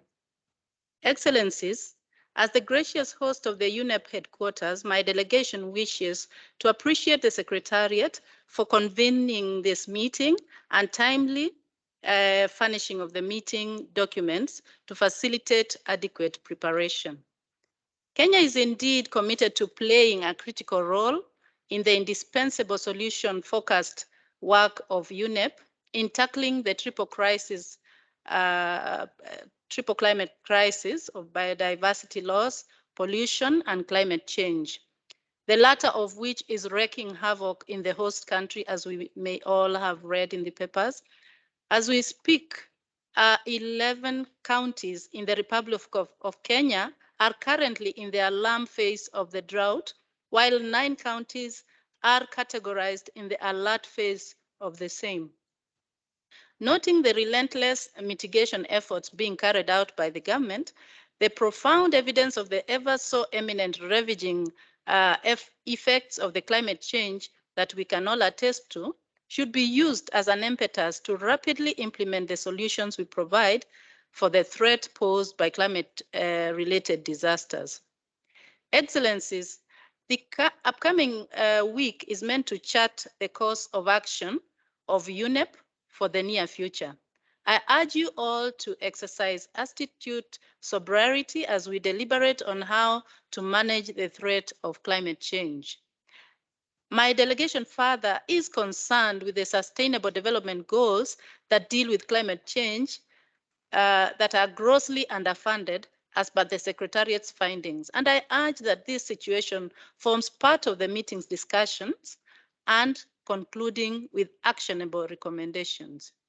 In conclusion, Your Excellencies, Kenya reminds that the discussions of the meeting should reflect all the principles of sound environmental management in their entire scope, as detailed in the different multilateral environment agreements. Madam Executive Director, Chair of the CPR, and esteemed colleagues, as we celebrate the UN Day today, please allow me to wish you all a happy UN Day, and as we all look forward to a very fruitful deliberations. I thank you, sir. Asante Sana, thank you very much. And I now give the floor to the representative of Cameroon, please. Thank you, Chair. Thank you, Chair, for giving me the floor. Excellencies, Madam Edie, at the outset, Cameroon aligns itself with the statement delivered by Ambassador Chol on behalf of the Africa Group and by the distinguished representative of Colombia on behalf of the G77 and China. My delegation joins the previous speakers in thanking the Executive Director, her team, and her team for all the reports in preparation for this meeting. Cameroon looks forward to an in-depth discussion that we will have this week. Mr. Chair, the agenda which has just been adopted somehow reminds us that time flies, and we have to be consistent anytime we gather to consider the environmental challenges that can potentially jeopardize the continuity of life on Earth, which is our common home. In effect, we are still to reflect on the implementation of actions that we agreed upon during UNEA 5.1 and 5.2, and yet we are already considering what UNEA 6 will look like. Taking this opportunity to reflect on the conversation around the shaping of UNEA 6, Cameroon is proud to reiterate its strong support to the African presidency of this UNEA. My delegation trusts that, as a collective, we would seize the momentum to continue modeling UNEP, the UNEP we want, in the context of the reform of the United Nations and the 2030 Agenda for Sustainable Development, with a view to mitigating while adapting to not only the triple, but the multiple crises the planet is undergoing at the moment, notably the systemic exposure to natural disasters, including cyclones, droughts, in particular in the Sahel and the Horn of Africa. With regard to the three options on the theme for the UNEA 6, Cameroon is of the view that they are a good starting point as they provide us with important ideas that will be fine-tuned throughout the process. My delegation would like to stress the need for a transparent and inclusive process towards the definition of the final theme for UNEA 6, taking into consideration not only mainstream issues, but more importantly, those touching on neglected issues such as the advance of the desert, which at the end of the day triggers the well-publicized triple planetary crisis. Mr. Chair, my delegation takes note of the report submitted for consideration during this meeting, which cover a broad range of issues that touch directly on the implementation of UNEP's mandate and further resonates to the management of our organization.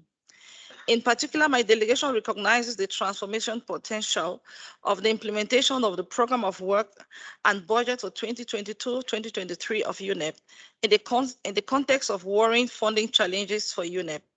We look forward to having a constructive and frank conversation on those issues, as well as on the status of implementation of the outcome of the consensual process for review by the CPR.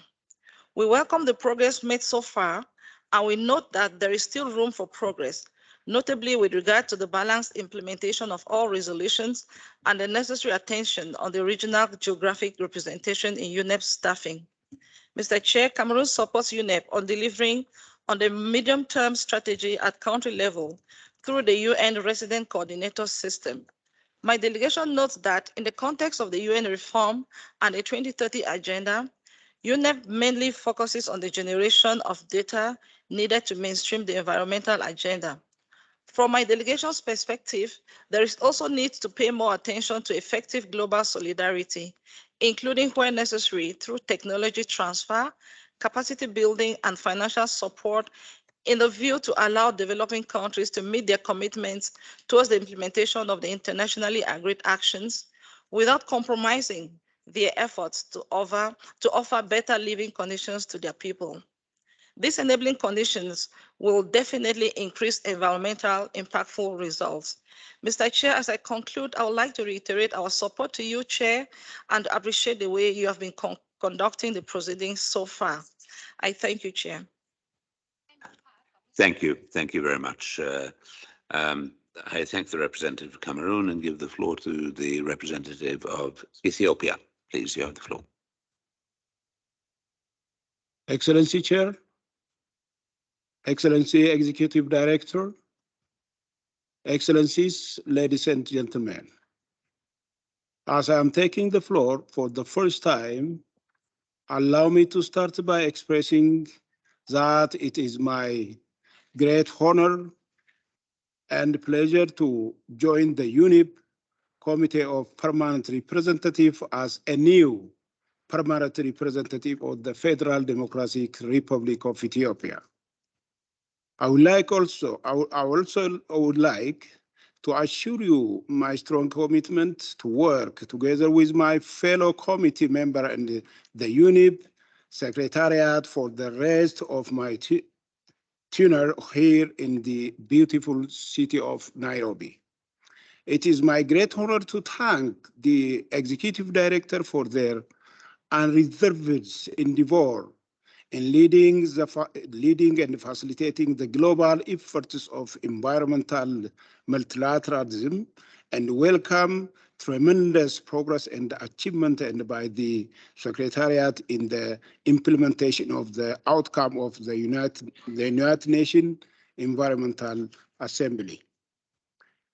Excellencies, ladies and gentlemen, Ethiopia fully the statement made by the African group as well as the group of 77 and China. As one of the victims of the impact of climate change and environmental degradation, Ethiopia is working to mitigate the problem by adopting the 10 years green economic plan.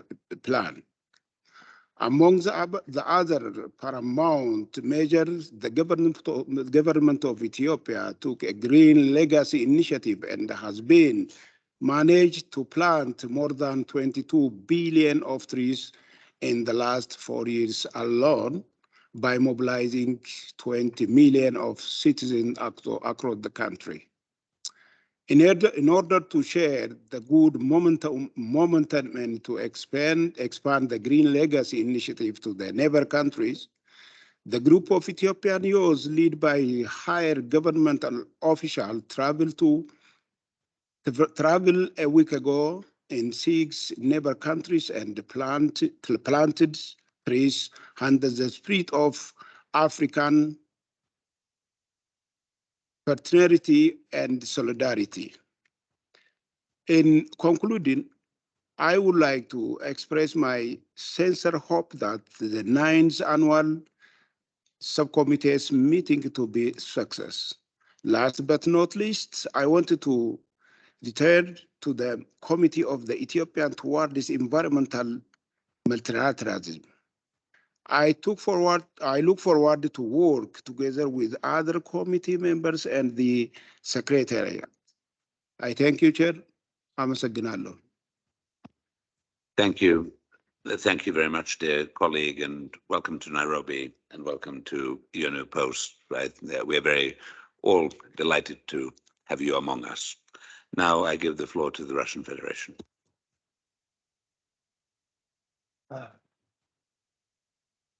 Thank you, Chair.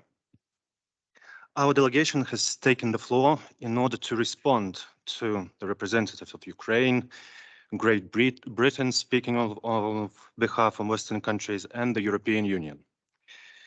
We have responded to such allegations on numerous occasions, and we will not do it today again. Please note that the issues raised in the above-mentioned statements are in no way related to the agenda items which are under consideration today. The level of hypocrisy is overwhelming. We would like to remind the Western delegates of actions of their countries in Iraq, Libya, Syria, Yugoslavia, and others. It was never raised at UNEP meetings. Millions of people died. Their actions caused severe environmental damage. Where was UNEP during those conflicts? Where were all those states speaking of environmental damage now? I would like to remind the Ukrainian delegation that on September 23rd to 27th, the Donetsk and Lugansk People Republics, Kherson and Zaporozhye regions held referendums on their accession to the Russian Federation. The results of the voting have been tabulated with the overwhelming majority of voters supporting unification with Russia. Despite the provocations of the Kiev regime that gave criminal orders to massively shell areas where civilians gathered and civilian facilities, people were not afraid to come to the polls and express their will. Donbas, as well as Kherson and Zaporozhye regions, have made a free choice in favor of Russia. In fact, they had no alternative left. Far from all people in Ukraine accepted the coup in Kiev in February 2014 that brought to power radical nationalist forces that unleashed a bloody fight against those who not accepted it. For 8 years, the population of Donbas was subjected to persistent and cynical attempts to destroy them. The decision of residents of Donbas, Kherson, and Zaporozhye regions to seek protection from Russia was a natural result of the inhumane policy pursued by the Kiev regime. The referendums took place in full conformity with the standards and principles of international law. The people of Donbas and south of Ukraine exercised their lawful right to self-determination in accordance with the UN Charter. Crimea has made their right choice to join Russia back in 2014. In the end, I would like to stress that it was not the Kiev regime 8 years, that it was the Kiev regime 8 years ago who unleashed a war against the Russian-speaking part of the population of Ukraine with the silent approval of the Western states. The aim of the Russian armed forces is to put an end to the atrocities of the Kiev regime.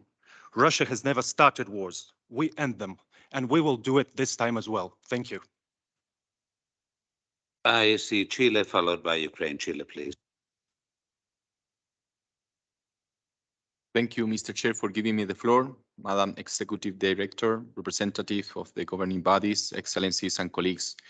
Chile aligns itself with the statement made by Colombia on behalf of G77 plus China and on behalf of GRULAC, and expresses our appreciation to the Secretariat for preparing the documentation for this annual subcommittee meeting, and particularly those regarding the status of the implementation of the resolutions approved in UNEA 5, which allows us to move forward. Because an effective implementation of those resolutions reaffirms the role of UNEP as the leading global authority on international environmental agenda, the only United Nations headquarters of the Global South. Regarding the agenda item 3, Chile reaffirms its commitment with a holistic and integrated implementation of the SDGs, and is aware of the triple planetary crisis that humanity is currently facing, and that interrelates the effects of climate change, loss of biodiversity, and pollution. Therefore, it is necessary to coordinate the efforts that are being developed at the local, regional, and international levels in these matters. Allow me, Mr. Chair, to take this opportunity to announce that Chile and Portugal, in alliance with the Secretariat, are preparing an open meeting of the Nairobi Group of Friends to combat marine litter and plastic pollution, which will be held in November of this year, before the first INC in Uruguay, to maintain the political momentum and informal discussions on plastic pollution in a complementary way. Further information we will share to the member states and stakeholders in due course. Finally, I want to thank to the ED for her leadership and to the Secretariat for the support. Thank you so much. Thank you. I now give the floor to the representative of Ukraine. Mr. Chair, distinguished participants, we have asked for the floor to exercise our right of reply to the statement of the Russian delegation. Our delegation never had an intention to raise political issues, which goes outside the mandate of UNEP. We respect the unique technical nature of UNEP and our common important mission to save our environment for future generations. However, the ongoing attempts of the Russian Federation to politicize our important work require us to respond. It comes with no surprise to all delegates that intervention of the Russian Federation is nothing else but another attempt to spread their false propaganda and lies. As usual, their statements have no legal grounds and was nothing. Again and again, the minions of Kremlin regime try to distract us from our extremely important work. For 8 months, criminal authorities in Moscow have been trying to destroy the unique ecosystems of my country. By their action, they are creating the largest environmental crisis in modern history. Even more, this cruel and insane regime tries to threaten the entire global community with nuclear weapons. They want us to give up, to forget about our dreams and goals. They are ready to destroy the entire humanity for only one reason, to create their neo-colonial empire. Hundreds of Ukrainian towns and villages have already been razed to the ground by Russian soldiers. Many rivers were polluted. Entire ecosystems were destroyed. Russian Federation bears responsibility for that. Their intervention has shown that the illegal Kremlin regime, as well as its representatives present in this room, do not care about environment, do not care about nature, do not care about our common future. They are worried only about politics, about justification of their illegal, unprovoked, and unjustified invasion. But it is clear for everybody, there is no place for forced changes of boundaries and imposition of someone's vision to sovereign nations in the modern world. Ukraine will never give up. The last thing I would like to add is that soon Russian regime will collapse. As you can all see, Russian troops are losing at the battlefield. Even Russian citizens are trying to escape from their own country. The entire world knows that Ukraine is fighting for its sovereignty and territorial integrity, for freedom and justice. Very soon the truth will prevail, and all those who support the illegal Kremlin regime will be brought to the justice in The Hague. Thank you. Russian Federation followed by Uruguay. In response to the statement made by Ukraine condemning us of politicizing the work of UNEP, we would like to underline that it was not our delegation who started today's discussion of political issues completely unrelated to UNEP's work. We never raised the issue connected to the special military operation first. Once again, we call up Ukraine and sponsoring them Western countries to stop abusing UNEP by constantly raising political issues completely unrelated to UNEP's work.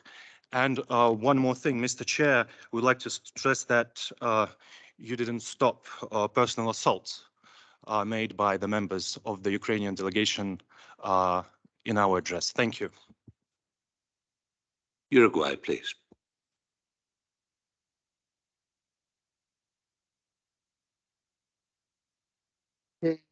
Mrs. Edi, also to the PR of Finland, President of meeting. My first intervention is just to highlight the good work of UNEP in many fields, including in plastics. First of all, I will to join the statement of Colombia on the name of RULEC, and also to mention that Uruguay is working hard in order to have a great INC1 on plastic meeting in Punta del Este next month from December 26 till this November 26 till December 2. And we hope that all of you could join the meeting there, hopefully present and in a presential way, if not online. And it will be a great occasion to starting the negotiation of this very important topic. Thank you. Thank you. Thank you very much. And thank you for your hospitality to the government of Uruguay. Now, I am looking at the clock ticking, and it's running away, and it's only the first day, and we're supposed to be here until midnight only on the last day, I suppose. So if I, with your permission, I would like to move to the major groups. And as we do have a week where a lot of these things will come back on the agenda, could I kindly ask you to sort of get back to specific items throughout the week during those agenda items. And with this, if I see no objection, I will try to not be too impatient, just a little bit. Okay, yes, thank you for your indulgence. I would give the floor to Mr. Mohammed Abdulrauf on behalf of the Science, Technology, Business and Industry, farmers, indigenous people and their communities, local governments, workers and trade unions. That is a number of major groups. You have the floor, sir.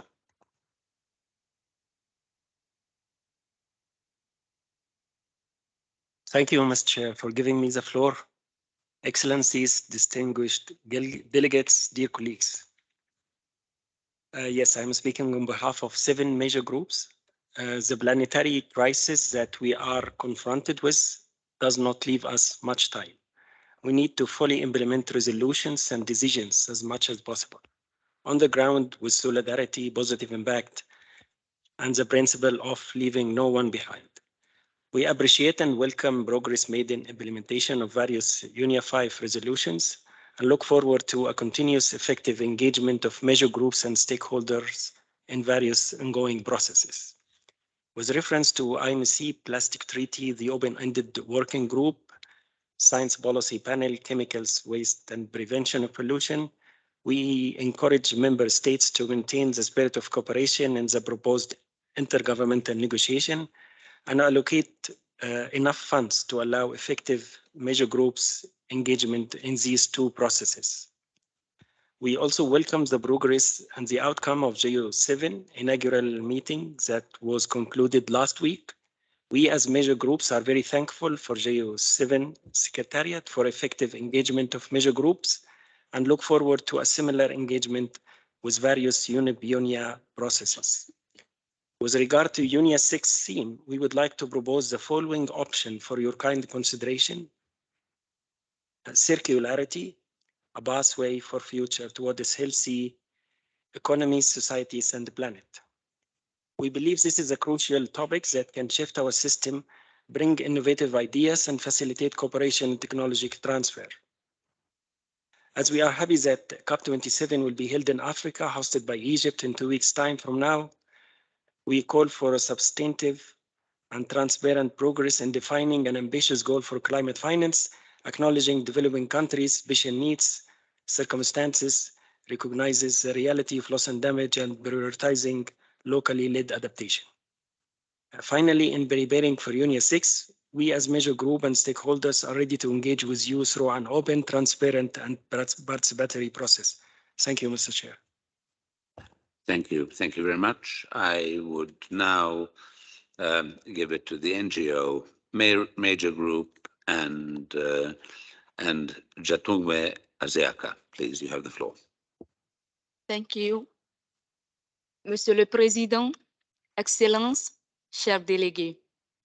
Merci de m'avoir donné l'occasion de partager ce message du groupe majeur des ONG du PNUE avec plus de 600 organisations accréditées.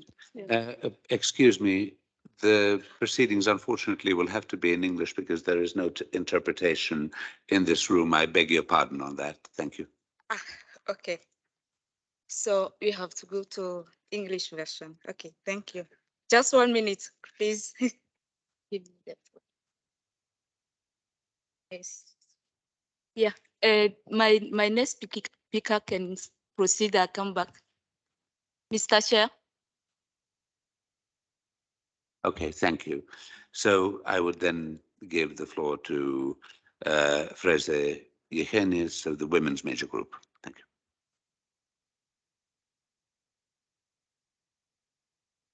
Thank you, Mr. Chair. My name is Fraser Hayes from Mahabara Hiwat for Social Development Ethiopia, speaking on behalf of the Global Women's Major Group.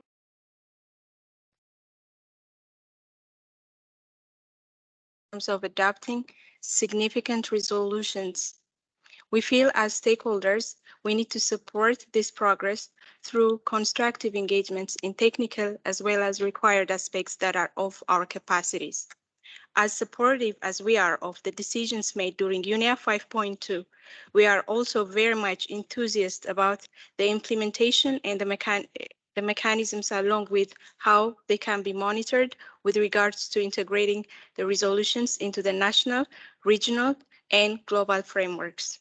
Furthermore, we'd like to bring to the highest attention of the member states to ensure women engagement in decision-making processes, along with ensuring the significance of gender intersectionality at all levels. Gender equality and mainstreaming in all processes are must. We would like to emphasize on the need for multi-stakeholder and multi-sectoral interventions for sustainable solutions. We call on all member states to recognize and act on the conditions that put women in an unfavorable position to either engage in decision-making or to be given a priority, that is, taking into consideration that women and children are the most affected in climate change and environmental crisis. Not to mention, women possess the greater number of the world's population.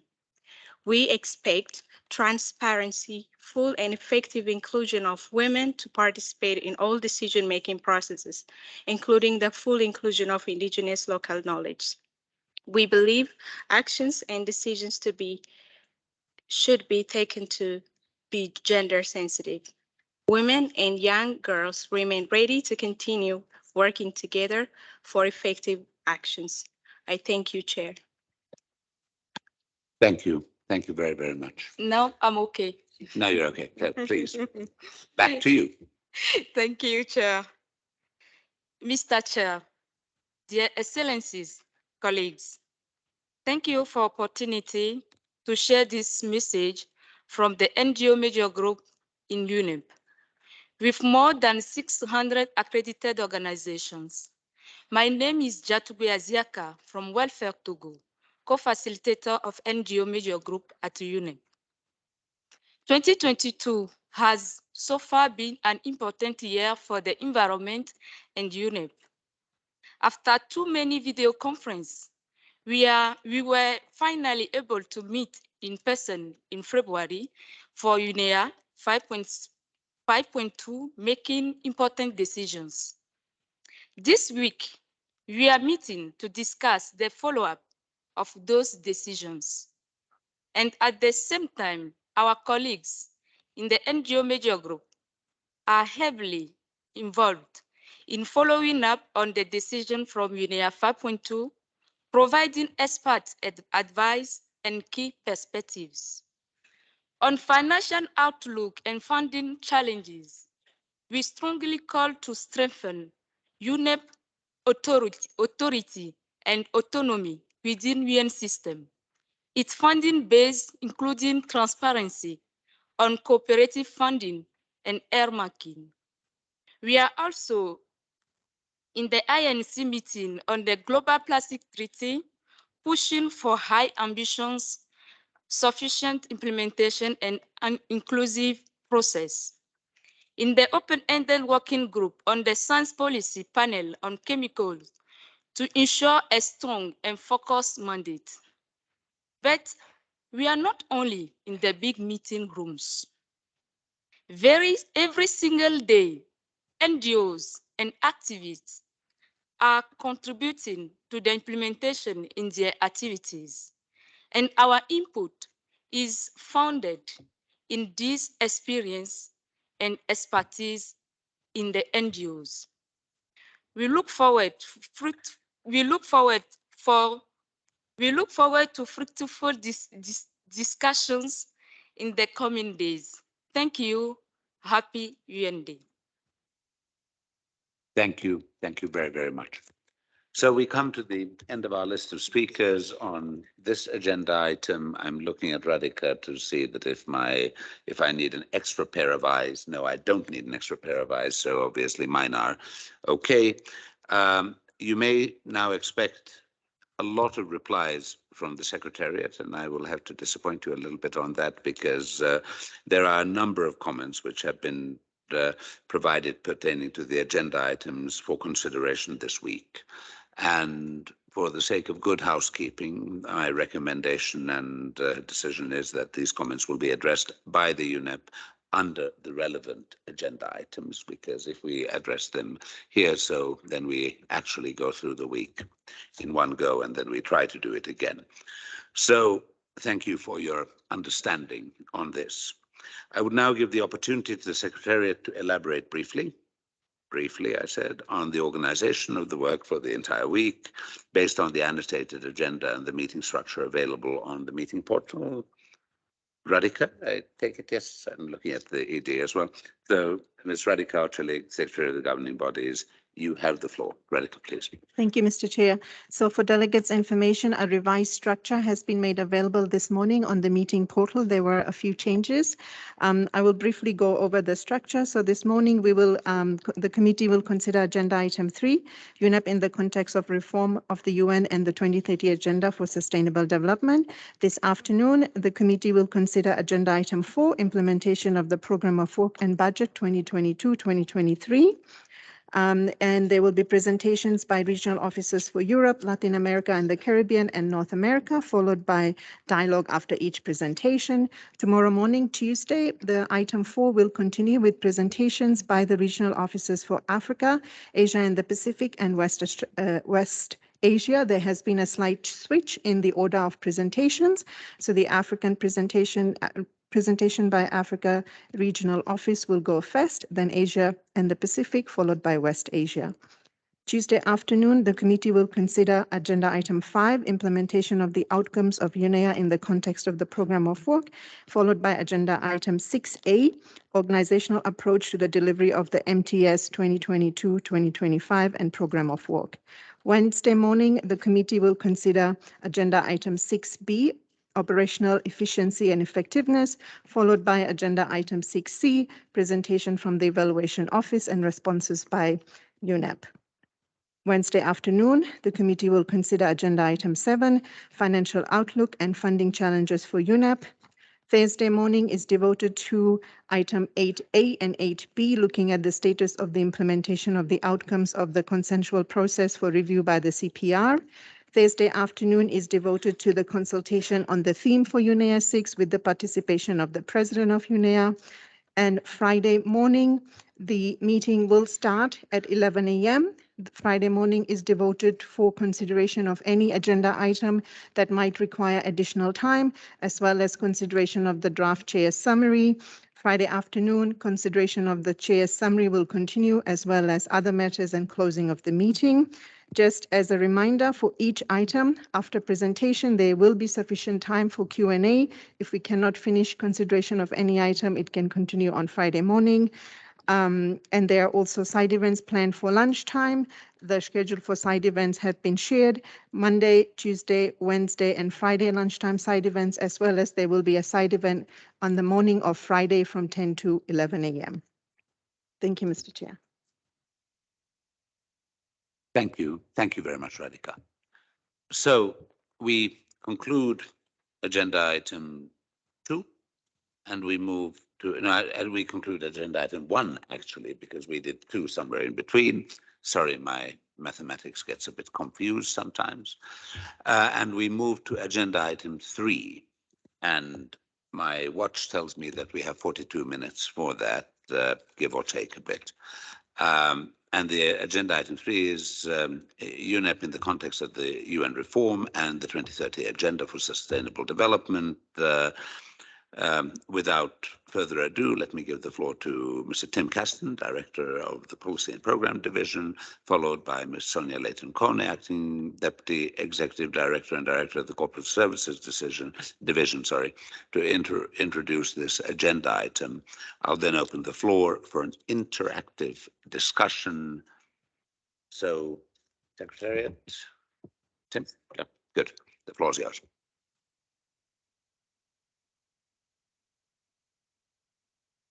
Thank you very much, Mr. Chair and distinguished representatives, and good morning. In this agenda item, I'd like to inform you of the actions UNEP is undertaking in the context of UN reform and the 2030 agenda at the programmatic level. My colleague Sonja will follow this presentation on other operational aspects of UN reform. To start with a brief outline of what I will present. First, how the triple planetary crisis is addressed through country-level planning, how we are addressing knowledge needs, how we are extending UNEP's country-level impact, and looking ahead. Next slide, please. We start with how UNEP is addressing the triple planetary crisis at the country level. Next slide, please. The Common Country Analysis and Cooperation Frameworks are the key documents that frame the joint work of the UN country teams and the governments. Common Country Analysis provides a comprehensive and impartial assessment of the country's situation, whereas the Cooperation Framework is then informed by the CCA, the analysis, and focuses on the most pressing priorities to be addressed as per country and UN negotiations. In 2022, UNEP conducted a sample review of 28 Common Country Analysis and 20 Cooperation Frameworks, which was 90% of those completed in 2020 and 2021. The 28 were selected ensuring variation in geography, variation in development status, and the inclusion of countries experiencing conflict. The review assessed how the environment was included in these documents and whether an integrated approach was applied consistently in their development. The review found that more than half of the CCAs apply a weak or insufficiently integrated approach to the environment. And in 14 of the CCAs where environment was addressed, it was done in a separate environment chapter. Next slide. Further analysis shows that in this Common Country Analysis, climate change is dominant with almost 3 times more references than biodiversity or pollution. When it comes to cooperation frameworks, however, references to biodiversity and pollution are even fewer, as shown by the graphic on the right. Biodiversity and pollution are respectively present in only 15% and 5% of the results frameworks within the cooperation frameworks. We therefore see that though biodiversity and pollution feature as issues in the common country analysis, they are often not featured in the cooperation frameworks. The cooperation frameworks provides a blueprint for UN country team actions. So in other words, while the issues are being recognized, joint UN country team action is not always taken to address them.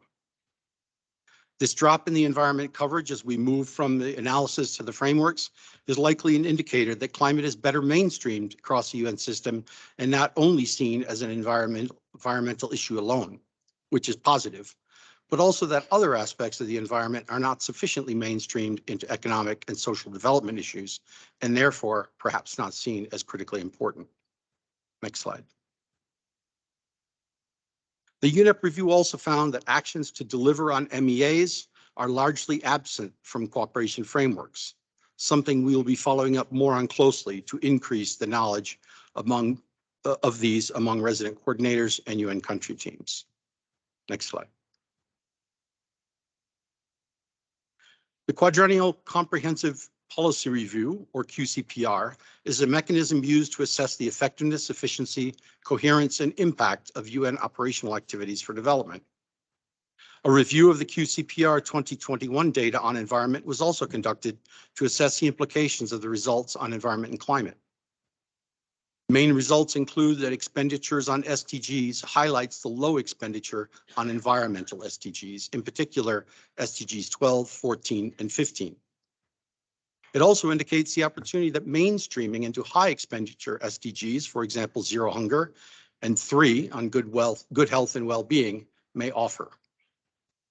Other results indicate that a limited number of UN agencies have adjusted their strategies, policies, and programs to align to the common approach to biodiversity, while some UN agencies do not consider it applicable to them.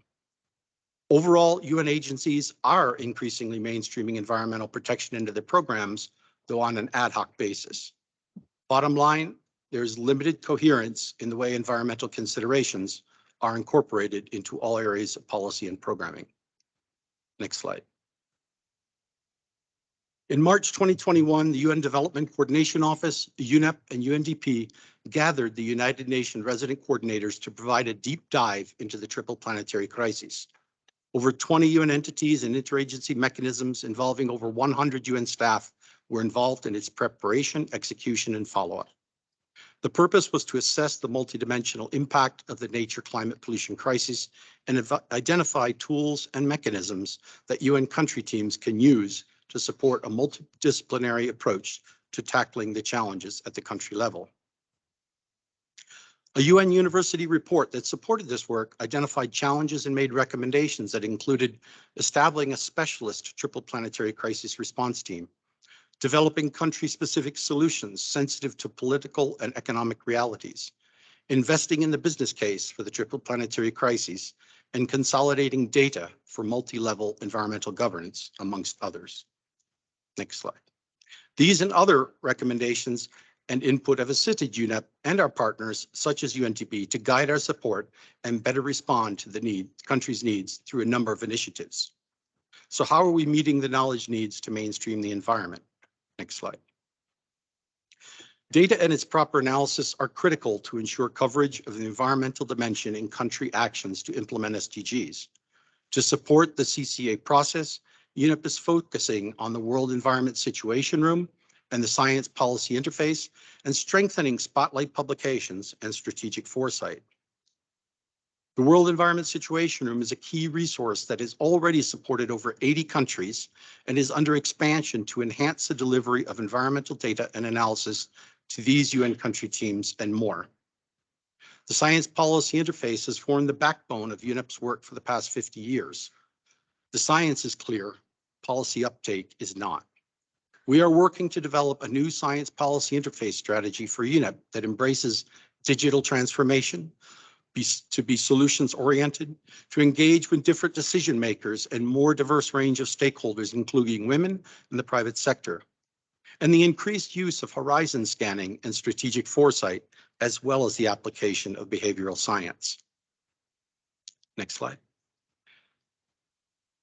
Next slide, please. As shown above in this slide, UNEP World The UNEP World Environment Situation Room aims to be a one-stop shop for environmental data.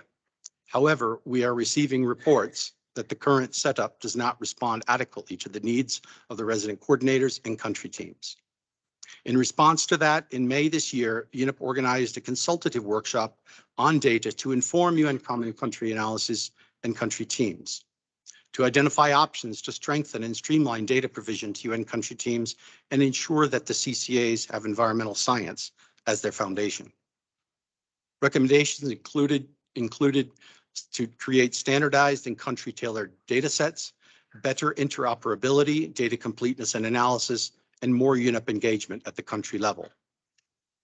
These and more specific recommendations under these headings are being used as the basis to inform UNEP's work, including, amongst others, budget allocations on UN country team engagement, the enterprise architecture review, and design of upcoming knowledge products and processes within UNEP. Next slide. The review of CCAs and cooperation frameworks confirmed economic development and economic transformation as key entry points to mainstream environment in cooperation frameworks and the work of the UN country teams. These key entry points are also a high priority for governments and resident coordinators. Our new medium-term strategy for 2022 to 2025 and associated programs of work call for a new and more integrated approach with a foundation in finance and economic transformations. Supporting resident coordinators and UN country teams in shifting to green economic transformation will include several topics and areas in which UNEP has expertise. For example, economic transformation analysis, greening national budgets, sustainable value chains in industry, fiscal policy reforms, and more. A review of opportunities for integrating these topics into our offer to resident coordinators is underway. As I noted earlier, our review also revealed that CCAs and cooperation frameworks, for the most part, do not incorporate multilateral environmental agreements and their related commitments. This is an area of work that UNEP is looking to improve. Indeed, the relevance and importance of the MEAs in delivering on the environment is acknowledged by the resident coordinators. But resident coordinators have also highlighted that information on MEAs can be overwhelming and fragmented. To address this, we have already organized MEA sensitization webinars for resident coordinators and are working on the development of a simplified information package on MEAs for UN country teams. Next slide, please. At a regional level, UNEP's regional offices engage with the UN system through strategic engagement and regional interagency mechanisms, including regional commissions and fora on sustainable development, regional collaborative platforms, and issue-based coalitions. Regional collaborative platforms were set up to unite all UN entities working on development for the 2030 Agenda and address key challenges that transcend country borders. Each regional collaborative platform has a number of opportunity and issue-based coalitions that inform the work of platforms and address critical development issues with agreed global and regional norms and policy frameworks. UNEP is co-chair or co-convener of the issue-based coalition in each region with a focus on climate change and engage and support with other issue-based coalitions as well. These coalitions are very closely aligned to the UNEP medium-term strategy and program of work and provide a good conduit to channel UNEP's normative functions. You may hear more about this from our regional directors under agenda item 4. Next slide. How are we working to extend UNEP's country-level impact? Next slide. UNEP is changing its delivery approach to both enhance programmatic coherence and strengthen delivery to member states at the regional and country level. More will be heard about this under agenda item 5 later this week, but a few things here of high relevance to our work with resident coordinators and the UN country teams. First, we are providing a clear line of sight for our work from global, regional to country levels. UNEP regional offices are the primary interface for engaging with country and regional planning and implementation mechanisms, and UNEP technical divisions support them. At country level, UNEP has nominated a network of focal points to the UN country teams in over 100 countries. This provides the opportunity to enhance engagement of the country team in addressing the environmental dimension of sustainable development.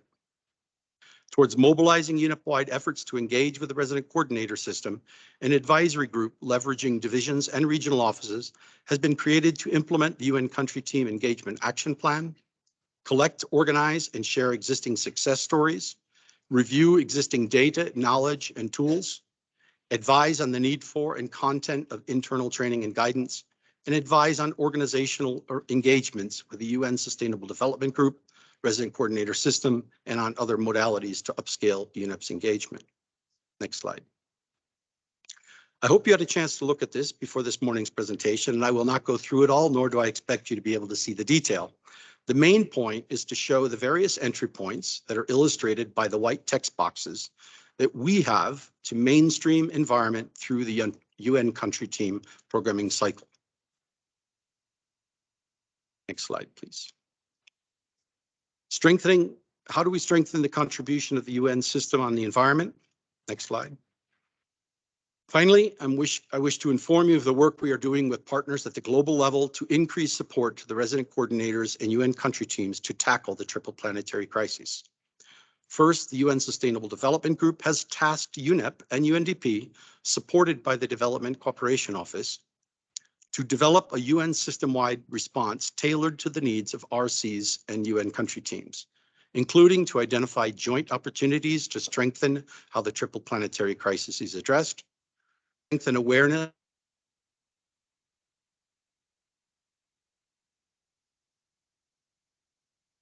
for dedicated support, and provide global interagency collaboration and coherence through the UN Environment Management Group.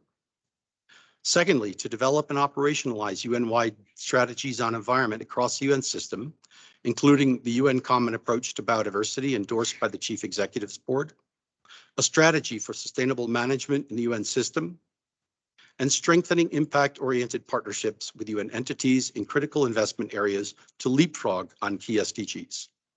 Next slide. Looking ahead, next slide. Going forward, UNEP has prioritized three key areas of focus. One, to address knowledge needs, increase the development and use of tailored knowledge projects for application, provide integrated analytics on environment, people, economy, and to create an internal knowledge network for UN reform engagement. To extend country-level reach, we have proposed a joint UNEP Development Coordination Office regional advisors on climate and environment, following on an ongoing pilot that we have in the Asia-Pacific region. To increase coherence of country-level engagement through a standard package and enhance UNEP technical division and regional collaboration for UNEP delivery. And finally, to enhance UN systems capacity to deliver on environmental results through a UN-wide system response to the triple planetary crisis. Next slide. Distinguished representatives, I hope this gives you a flavor of what UNEP is doing to promote UN reform and provide the UN system with a focus on the resident coordinators and UN country teams with the resources they need to tackle the triple planetary crisis. Thank you, Mr. Chair. Thank you. Sanjay? Thank you, Mr. Chair, and good morning, good afternoon to all colleagues joining us in person or remotely. I would like to now follow with the other side of the UN reform, which is the management pillar. Next slide, please. And in so doing, I would like to share with you where we first started, which was our foundational management strategy for UNEP, which actually was shared with the 6th annual subcommittee meeting in October 2019. And it's important that we recall where we started, which was a three-tiered approach, a multi-tiered approach to confirming sound management and administrative practices. We were looking at improving our program delivery by ensuring clear systems and frameworks were in place. And we had a back-to-basic model, creating scope for establishing best practices. Then in 2021, based on feedback and the progress we had made, please go back, we then began to talk about building a UNEP that was not just defensive, but that was also future-proofing and seeking to engage more proactively with UN management reform, with enhancing our risk management practices, and building more effective operational partnerships, capitalizing on the opportunities that are now possible through UN reform. So this will be an update on the initiatives UNEP is undertaking. We believe a lot of progress has been made. Some actions have been completed, while others are being initiated or in progress. And next slide, please. The first is a very important one on the UN Funding Compact commitments. The UN system developed and committed to a series of actions or indicators which would guide our collective actions and define the measures of success. Over the next 2 slides, I'll be sharing 10 specific commitments and the progress it has generated. The first is the 1% levy that was introduced. As you can see, we have had 118 grants contributing 1.3 million. Our target for 2022 is 76 grants. We have also completed our financial reporting to the Chief Executive Board for 2019, 2020, and 2021, so we're fully compliant. We have ongoing 45 multi-partner trust fund projects, and we have our internal and external reports reported to the CPR with regular updates in our program performance reports. And we are moving towards loosely earmarked funding. We do have a challenge in our reporting. Reporting by SDG and geographical location is a requirement that needs to be in place according to the compact by 2023. This is related to our SAP, our enterprise systems, and the implementation is ongoing. Thanks. Next slide. An equal part is UNEP's presence and engagement and contribution in the management forums. We are actively participating in the High-Level Committee on Management, which is a UN-wide body looking at system-wide administrative policies, trying to ensure more coherence in that. We are engaged in the Common Back Office Initiative, and I would like to highlight here, in Kenya, UNEP is leading the environmental sustainable component of BOS development. We participate in the efficiency gains reporting working group, which is really important for the Secretary General to be able to demonstrate the impact. However, as you would understand, our reporting then goes under the UN Secretariat. We have a mutual recognition, which is one of the significant efficiency initiatives brought in, where we're looking to be able to utilize contracts UN system-wide, either in procurement and HR, and this is a critical step in terms of faster project implementation. We have also done a number of things related to data management and analytics, diversity, equity, and inclusion, occupational health and safety, the future of the UN workforce, sexual harassment in the UN system. And finally, monitoring of internal cost recovery to ensure that income is utilized annually and not over-recovered. So these are elements undertaken there. Next slide, please. In terms of the UNEP control framework, we have been strengthening our enterprise risk management. There was a new risk committee established in 2021, which is under the guidance of the SMT. We have a risk universe, and we have also developed heat maps to address what are the most compelling issues that we need to focus on. In so doing, we are quite aligned and perhaps ahead of what the UN Secretariat has introduced in the areas of risk management. It's an area we will continue to focus on. We have both a top-down and a bottom-up approach to ensure that we are quite relevant in what we're managing. Next slide, please. There are a number of UN reform initiatives that have been introduced. A key one has been the Delegation of Authority Framework, which was implemented under the Secretary General in January 2019. The main aim of that delegation was a decentralization approach to greater managerial authority in areas of budget and finance, procurement, property management, and HR. We have felt the largest shifts in the increased delegations around HR-based authorities. The authorities are delegated to the executive director, and then there is a formal mechanism by letters, but also based on a system that allows us to track to ensure the subdelegations are being used properly. We have introduced the strengthening of our control framework through the implementation of a statement of internal control, which is signed by the executive director, which goes beyond preparing financial statements to be audited, but attests to the integrity of the systems and the approaches we use in developing our financial systems.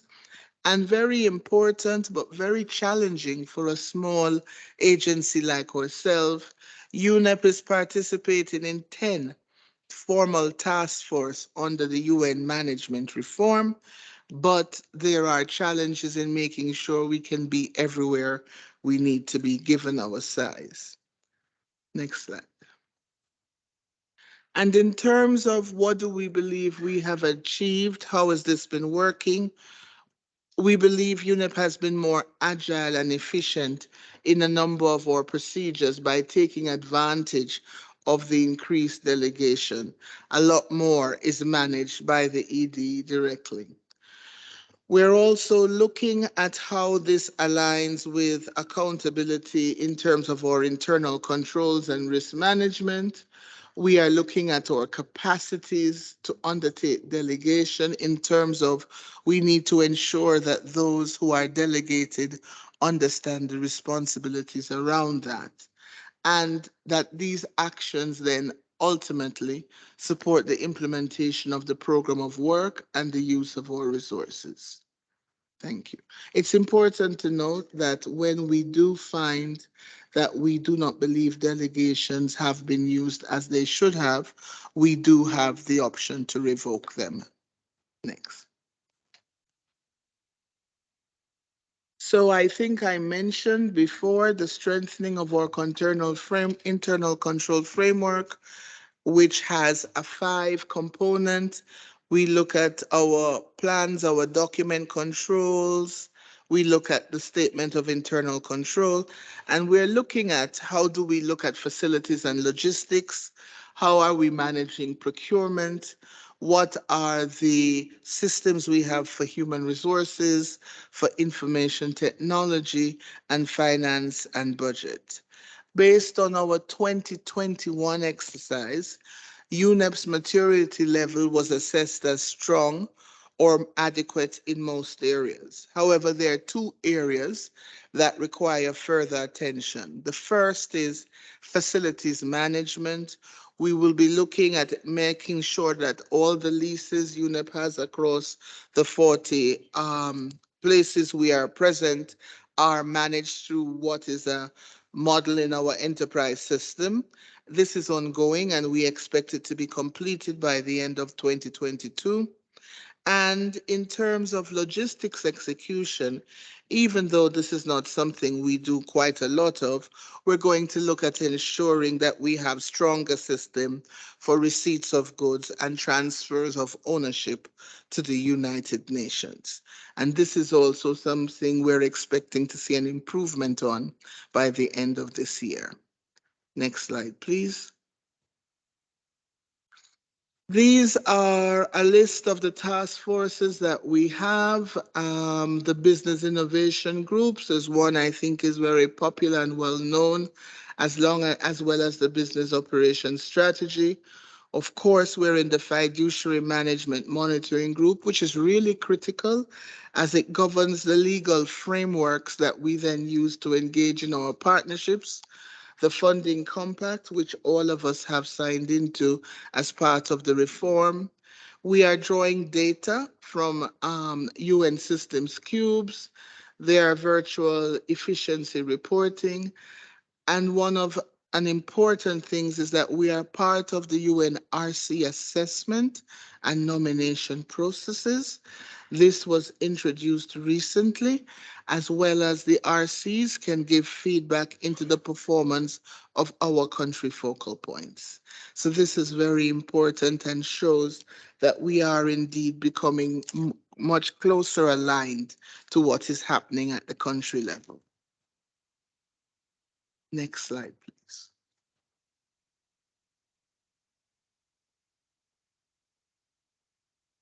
One of the areas that was under the business operating strategy, which we call the BUS, was the funding commitments. And I've talked to you about 10 that we were particularly able to monitor. But we do recognize that some commitments are considered easier to reach, while others will require more progress. And upon meeting with all of our dedicated responsible individuals, we were able to identify some of the most important and relevant actions that we need for implementing the funding compact.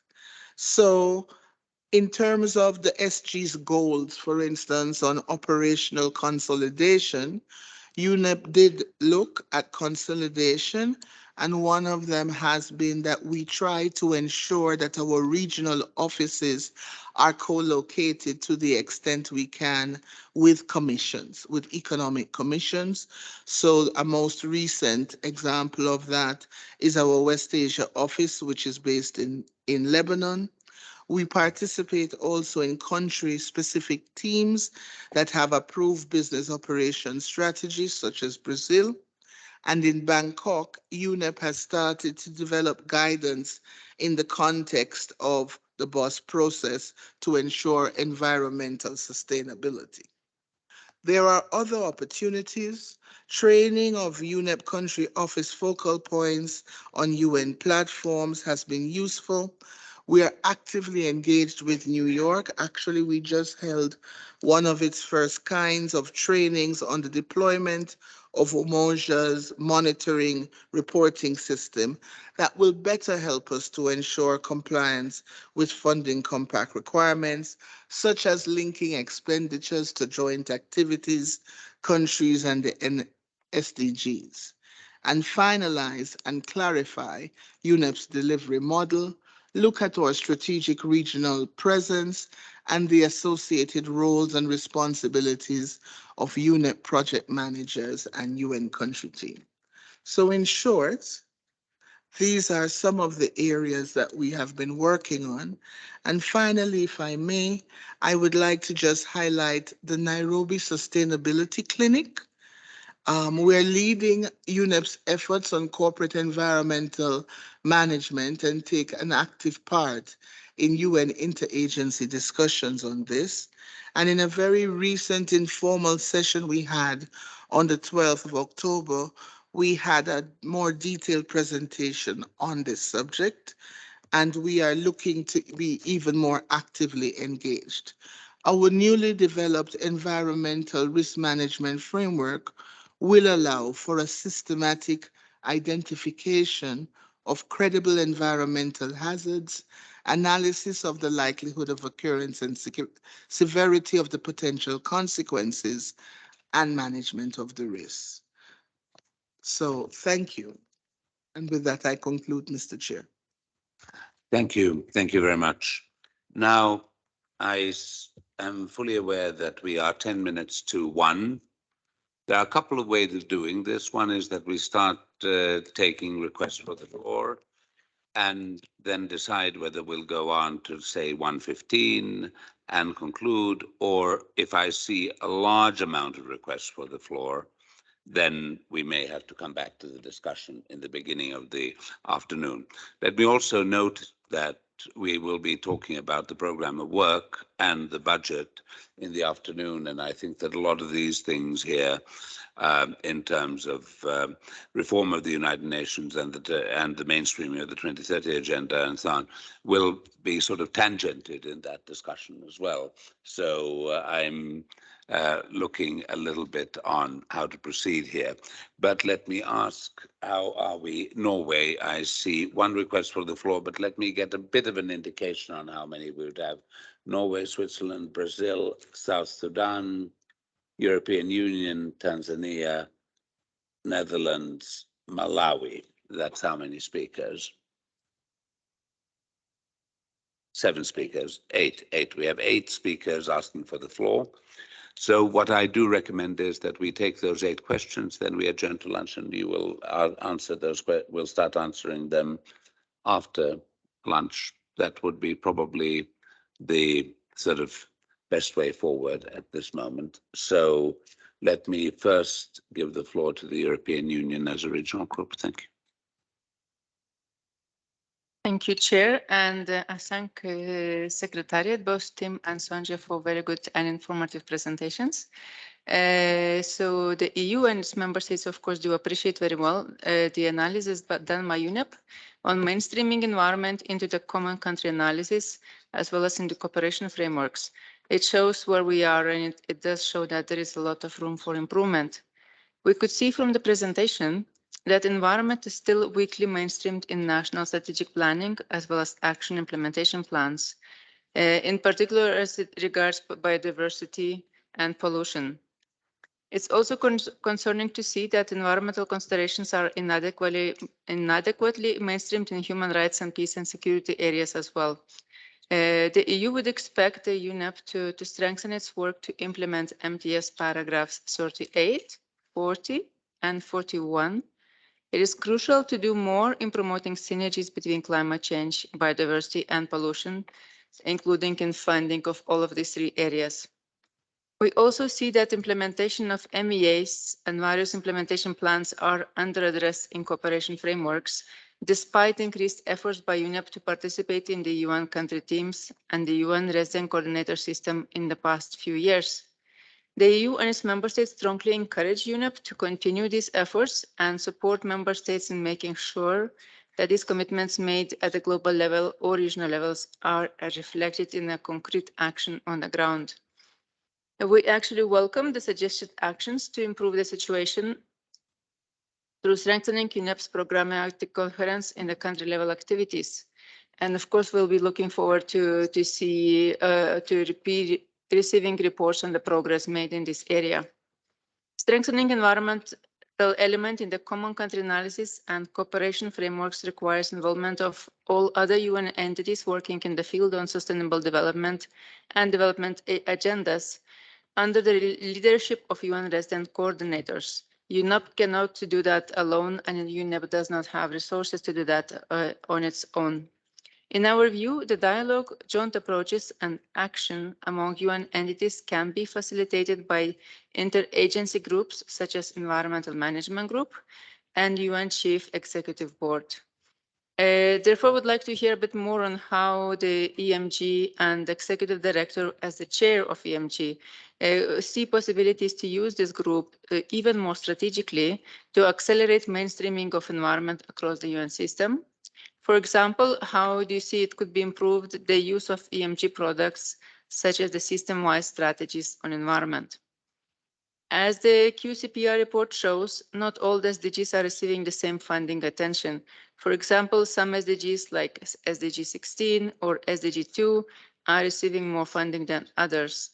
Therefore, there is also a question how, in UNEP's view, we can achieve equal attention to all SDGs and finance to implement them in the UN development system and the cooperation frameworks.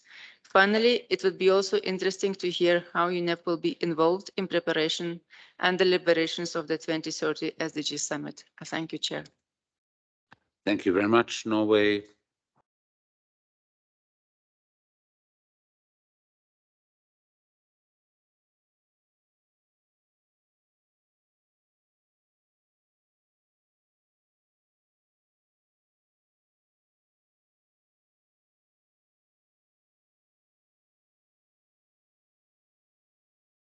could you maybe see if the Barbudan microphone works, if you could share? You know.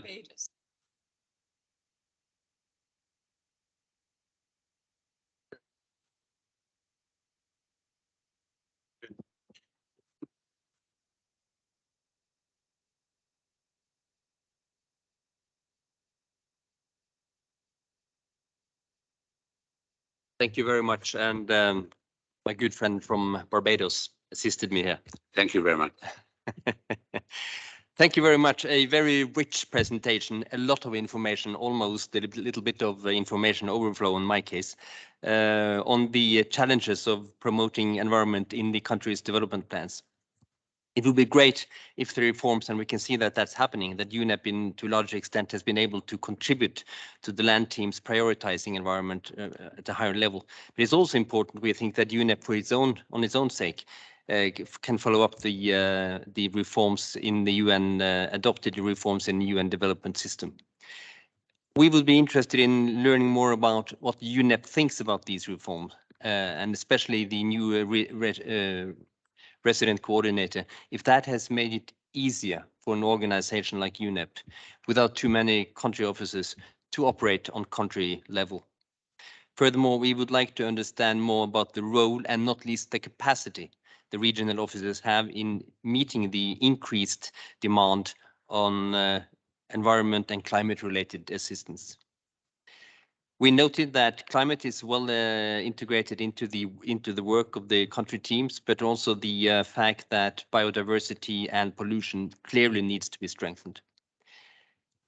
Without that, it will be difficult to reach the SDGs. And we would like to learn more about the strategies that UNEP now will follow to overcome these challenges. Finally, just to emphasize the importance of UNEP's role in driving the work with its own environment footprint in general, and the concrete greening the blue work, and just encourage that this work gets necessary assistance and push from the highest level of UNEP and the UN. We think UNEP should make sure that UN organizations focus on reducing their own climate and environment impact on these areas that has the largest potential, both in the programs and in their own management and operations. Thank you. Thank you to the representative of Norway, and thank you to the High Commissioner of Barbados for helping get the message through. This is real cooperation in this room. Thank you. Switzerland. Thank you very much, Mr. Chair. As this is the first time my delegation take the floor this morning, we wanted to express our sincere appreciation to the Executive Director and all of UNEP staff for the important work as the challenges we face from the triple planetary crisis keep growing. And we also want to commend UNEP for the preparation of the numerous documents in advance of this meeting. The two presentations this morning were very insightful, and we fully share the view that environmental aspects must be fully integrated in the UN work, including within country teams. UNEP participation in many UN task forces is therefore a very welcome development in that regard. Switzerland will also support EMG's work on UN-wide response to the triple planetary crisis. I just had one question with regard to one of the point that was mentioned in Tim's presentation.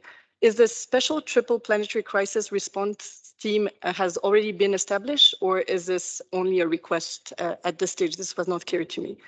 I also wanted to highlight a few points. First, it is still concerning to my delegation that MEAs are still absent cooperation framework, and it would be important to continue to discuss on how to improve things. Secondly, it is also of concern that SDG 12 has still one of the lowest expenditure by the UN, as we know that sustainable consumption and production is so important to tackle the three planetary crises. We hope that the newly adopted 10YFP strategy will also help to mobilize resources in that regard. The final point I wanted to address is the issue of data and digitalization. As provided in the MTS, digital transformation is a key component. And moreover, as also emphasized in the MTS, it is of fundamental importance to close the gap regarding the availability of environmental data and to ensure data and scientific knowledge can be available to assess the effectiveness, relevance, and impact of global environmental policies. The World Environmental Situation Room launched at UNEP at 50, is meant to be the centerpiece of this work. But since March 2022, we have not received much information on the status of work of the weather and how the UN can build on this. It was therefore very interesting and welcome to hear this morning about the support it can provide to UN resident coordinator. Last week, we also emphasized the importance for GEO7, which is supposed to be the most digital GEO to build on the weather to also ensure that GEO can be an indicator-based report. We understand that digital transformation is a broad task and that many developments are on the way, but we want to emphasize the importance to provide member states with more information on the different pieces of the puzzle concerning the data and digital transformation activities and projects from UNEP, including budgetary aspects. Indeed, it is hard to fully understand between the data strategy, CODIS, VESAR, the Environmental Data Hub, the Biodiversity Lab, how all of this fits together. Indeed, we believe it is key to ensure we do not have duplication and that we avoid launching too many processes before we have a solid foundation and ensure we have strengths and synergies among existing entities, notably the Geneva Grid, who administers the weather. We really fully think that having more environmental data will also help to mainstream environmental aspects in the broader UN work. I thank you very much. Thank you. I will now give the floor to Brazil, followed by Netherlands, Malawi, Morocco, and the UK. So, Brazil, please. Thank you, Mr. Chair. Good morning to all. I really would like to thank the Secretariat for the very informative presentation. We do recall that UNEP, as per paragraph 88 of the Future We Want, has this role of promoting the coherent implementation of the environmental dimension of sustainable development within the UN system. Therefore, we do understand the need to increase the uptake of the environment in cooperation frameworks. But we'd like to focus here on how this effort is undertaken. And in this respect, we'd like to offer some questions and comments. Our first question is, which type of expenditure was considered when addressing the expenditure for the environmental SDGs? For instance, did analysis include the global funds such as GEF or GCF? Secondly, could you further clarify on how regional and national priorities would be considered in increasing the uptake of environmental SDGs in cooperation frameworks? Thirdly, we would like to refer to the usage of the expression triple planetary crisis. Here, we would like to suggest a different nomenclature, considering that this expression is not even found in the MTS, and also for the reasons we have expressed in the previous agenda item. Brazil considers that there are other global crises such as poverty, hunger, and inequality, which should be tackled alongside the environmental crisis described in the MTS and the SDGs. This is the reason why we do not believe that this concept would adequately convey the perspective of sustainability. Bearing this in mind and considering also that we are at the UN decade for delivery on the SDGs, perhaps UNEP should consider pushing forward the environmental dimension of the 2030 Agenda as a whole. After all, we do still have 8 years left, and we should be sending a clear message aligned with the UN decade. Otherwise, we should use a concept that would convey a sustainable manner of addressing, of course, climate change, pollution, and the biodiversity crisis. Thank you. Thank you very much. I now recognize the Netherlands, followed by Malawi, Morocco, UK, Tanzania, and South Sudan. The Netherlands, please. Thank you, Mr. Chair. Let me first of all align our intervention with the statement made by the EU, but also express support to the questions that were raised by our colleagues from Norway. We would like to make a couple of observations based on the document that we received before the meeting and the presentation that we heard. Maybe just to put in general that I think the presentations that we had for this part of our agenda were kind of at a very high level, and we are trying to make the connection on what it means to helping UNEP to deliver on their program of work and the medium-term strategy. We concur with the work streams identified by UNEP to, on the one hand, influence the UN framework or the UN system to be able to deliver better on environment, to extend the country reach, but also to make use of the UN development system reform for the implementation of the program of work. And I noted that in the presentation that we heard, we mainly focus on the two first elements. We would like to have a couple of questions addressed with regard to influencing the UN system. Speaking about addressing the knowledge needs of the country teams and the resident coordinators, given the fact that you have had already some experience in providing support to the country common analysis, could you maybe elaborate more on what are the main barriers that you have identified in this work and how you have addressed it? But maybe also highlight some of the successes where the support that UNEP has provided to some countries really has also been translated into the UN development assistance framework. On another level of influencing the UN system, you have provided an overview of the UN-wide, the UN system-wide strategies, and it's interesting to have them listed so far. But with regard to this, we would like to ask whether it is possible in one of the future meetings maybe to provide a briefing on how UNEP has engaged into developing those system-wide strategies and what is the experience to date. We also noted that on the last slide that was presented by our Director of Programming, Tim, the intention to develop or to put in place UNEP DCO regional advisors to extend the country reach. But we were wondering how this relates to the regional offices that you have currently already in place, and whether this function that you have in mind would also be possible to be placed in the regional offices that you, as we understand, were also strengthened as we understood it.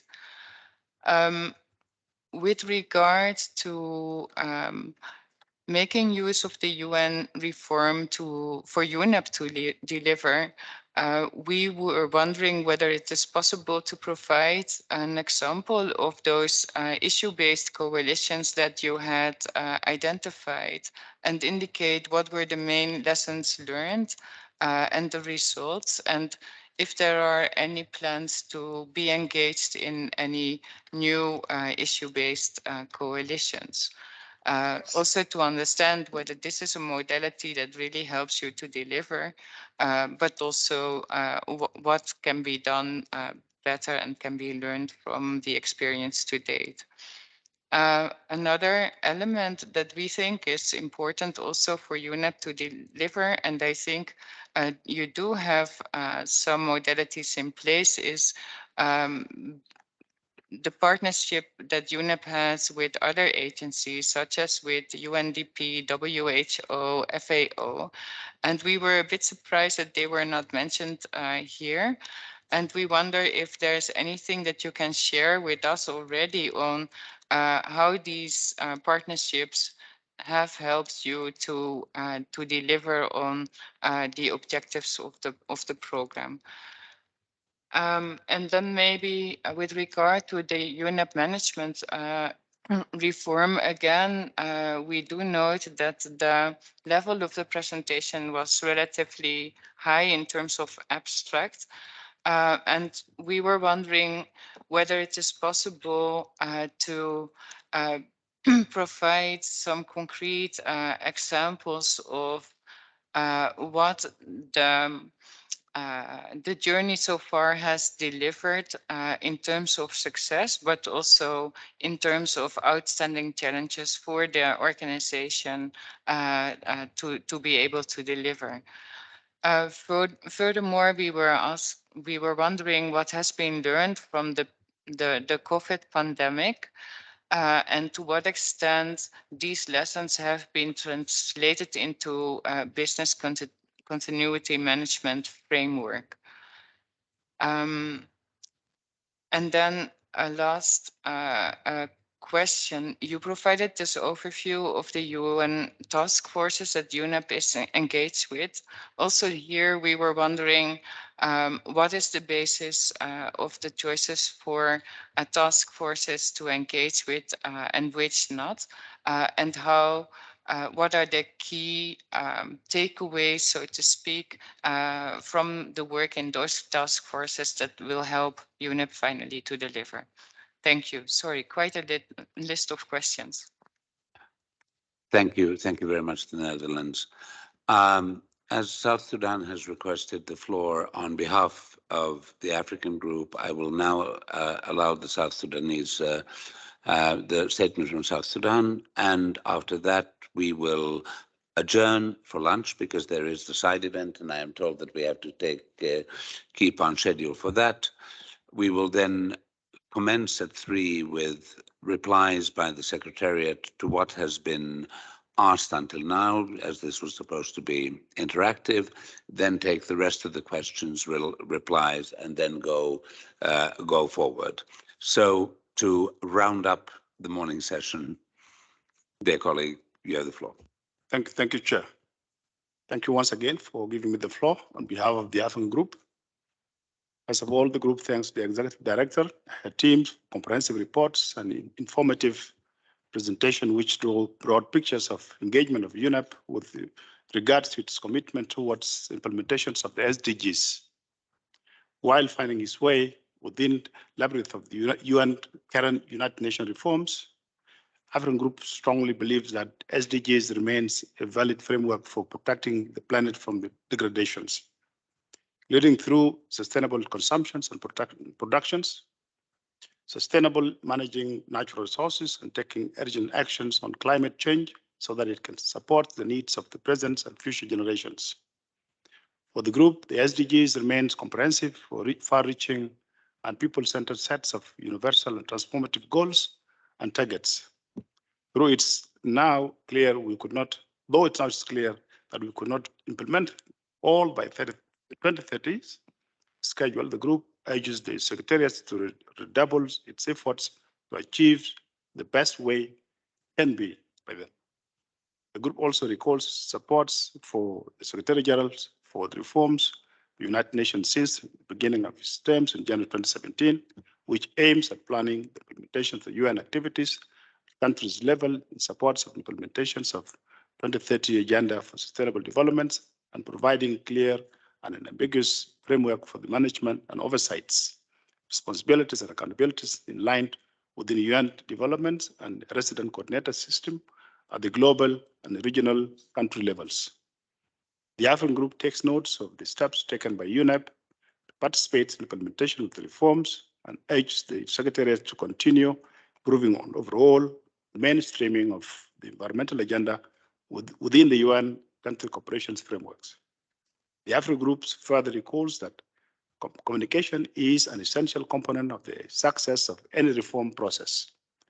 Therefore, the group highlights the need for the Secretariat to develop a comprehensive communication strategy towards all the stakeholders to make sure that changes that are already observable in a manner that it's articulated, its works, especially in African countries, due to UN reforms, will not prevail to deliver on its mandates and appropriately.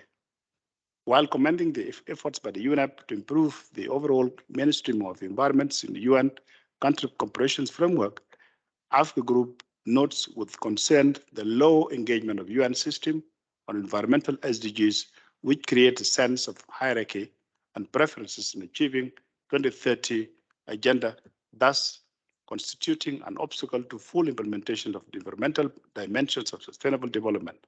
That's why the group would like to caution against this trend and advocates for priority to be given to all SDGs necessary.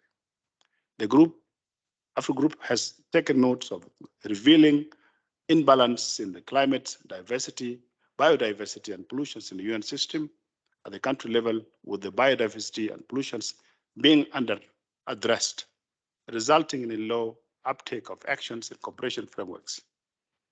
Such imbalance impacts UN country programs in Africa and has its subsequent effects in environmental government policy program of many African countries. While the African Group is recognizing that climate change is benefiting from greater budgets and focus on the international community than the biodiversity and pollution, it considers that this situation has reverted into having most countries aligning their national policies and actions on climate change to benefit from the allocated funds and programs rather than on biodiversity and pollution. The group further underlines that such imbalance reveals the existence of challenges and gaps that are limiting the efficacy of the current actions on pollutions and biodiversity. Such a lack of resources, inadequate administrative, financial, institutional, and technical capacities. African Group attaches profound importance to the UNEP as the global body on environmental matters and wishes to emphasize the UNEP should remain pivotal in the design and implementation of UN country cooperations programs by providing required expertise and scientific contributions, which would ensure that actions to address the environmental plenary carries are adequate mainstreams in the country programs by all UN agencies, especially in African countries. Last but not the least, the African Group stresses the need for UNEP to reinforce actions on management reforms so as to benefit from the advantages brought by the UN reforms initiative, which would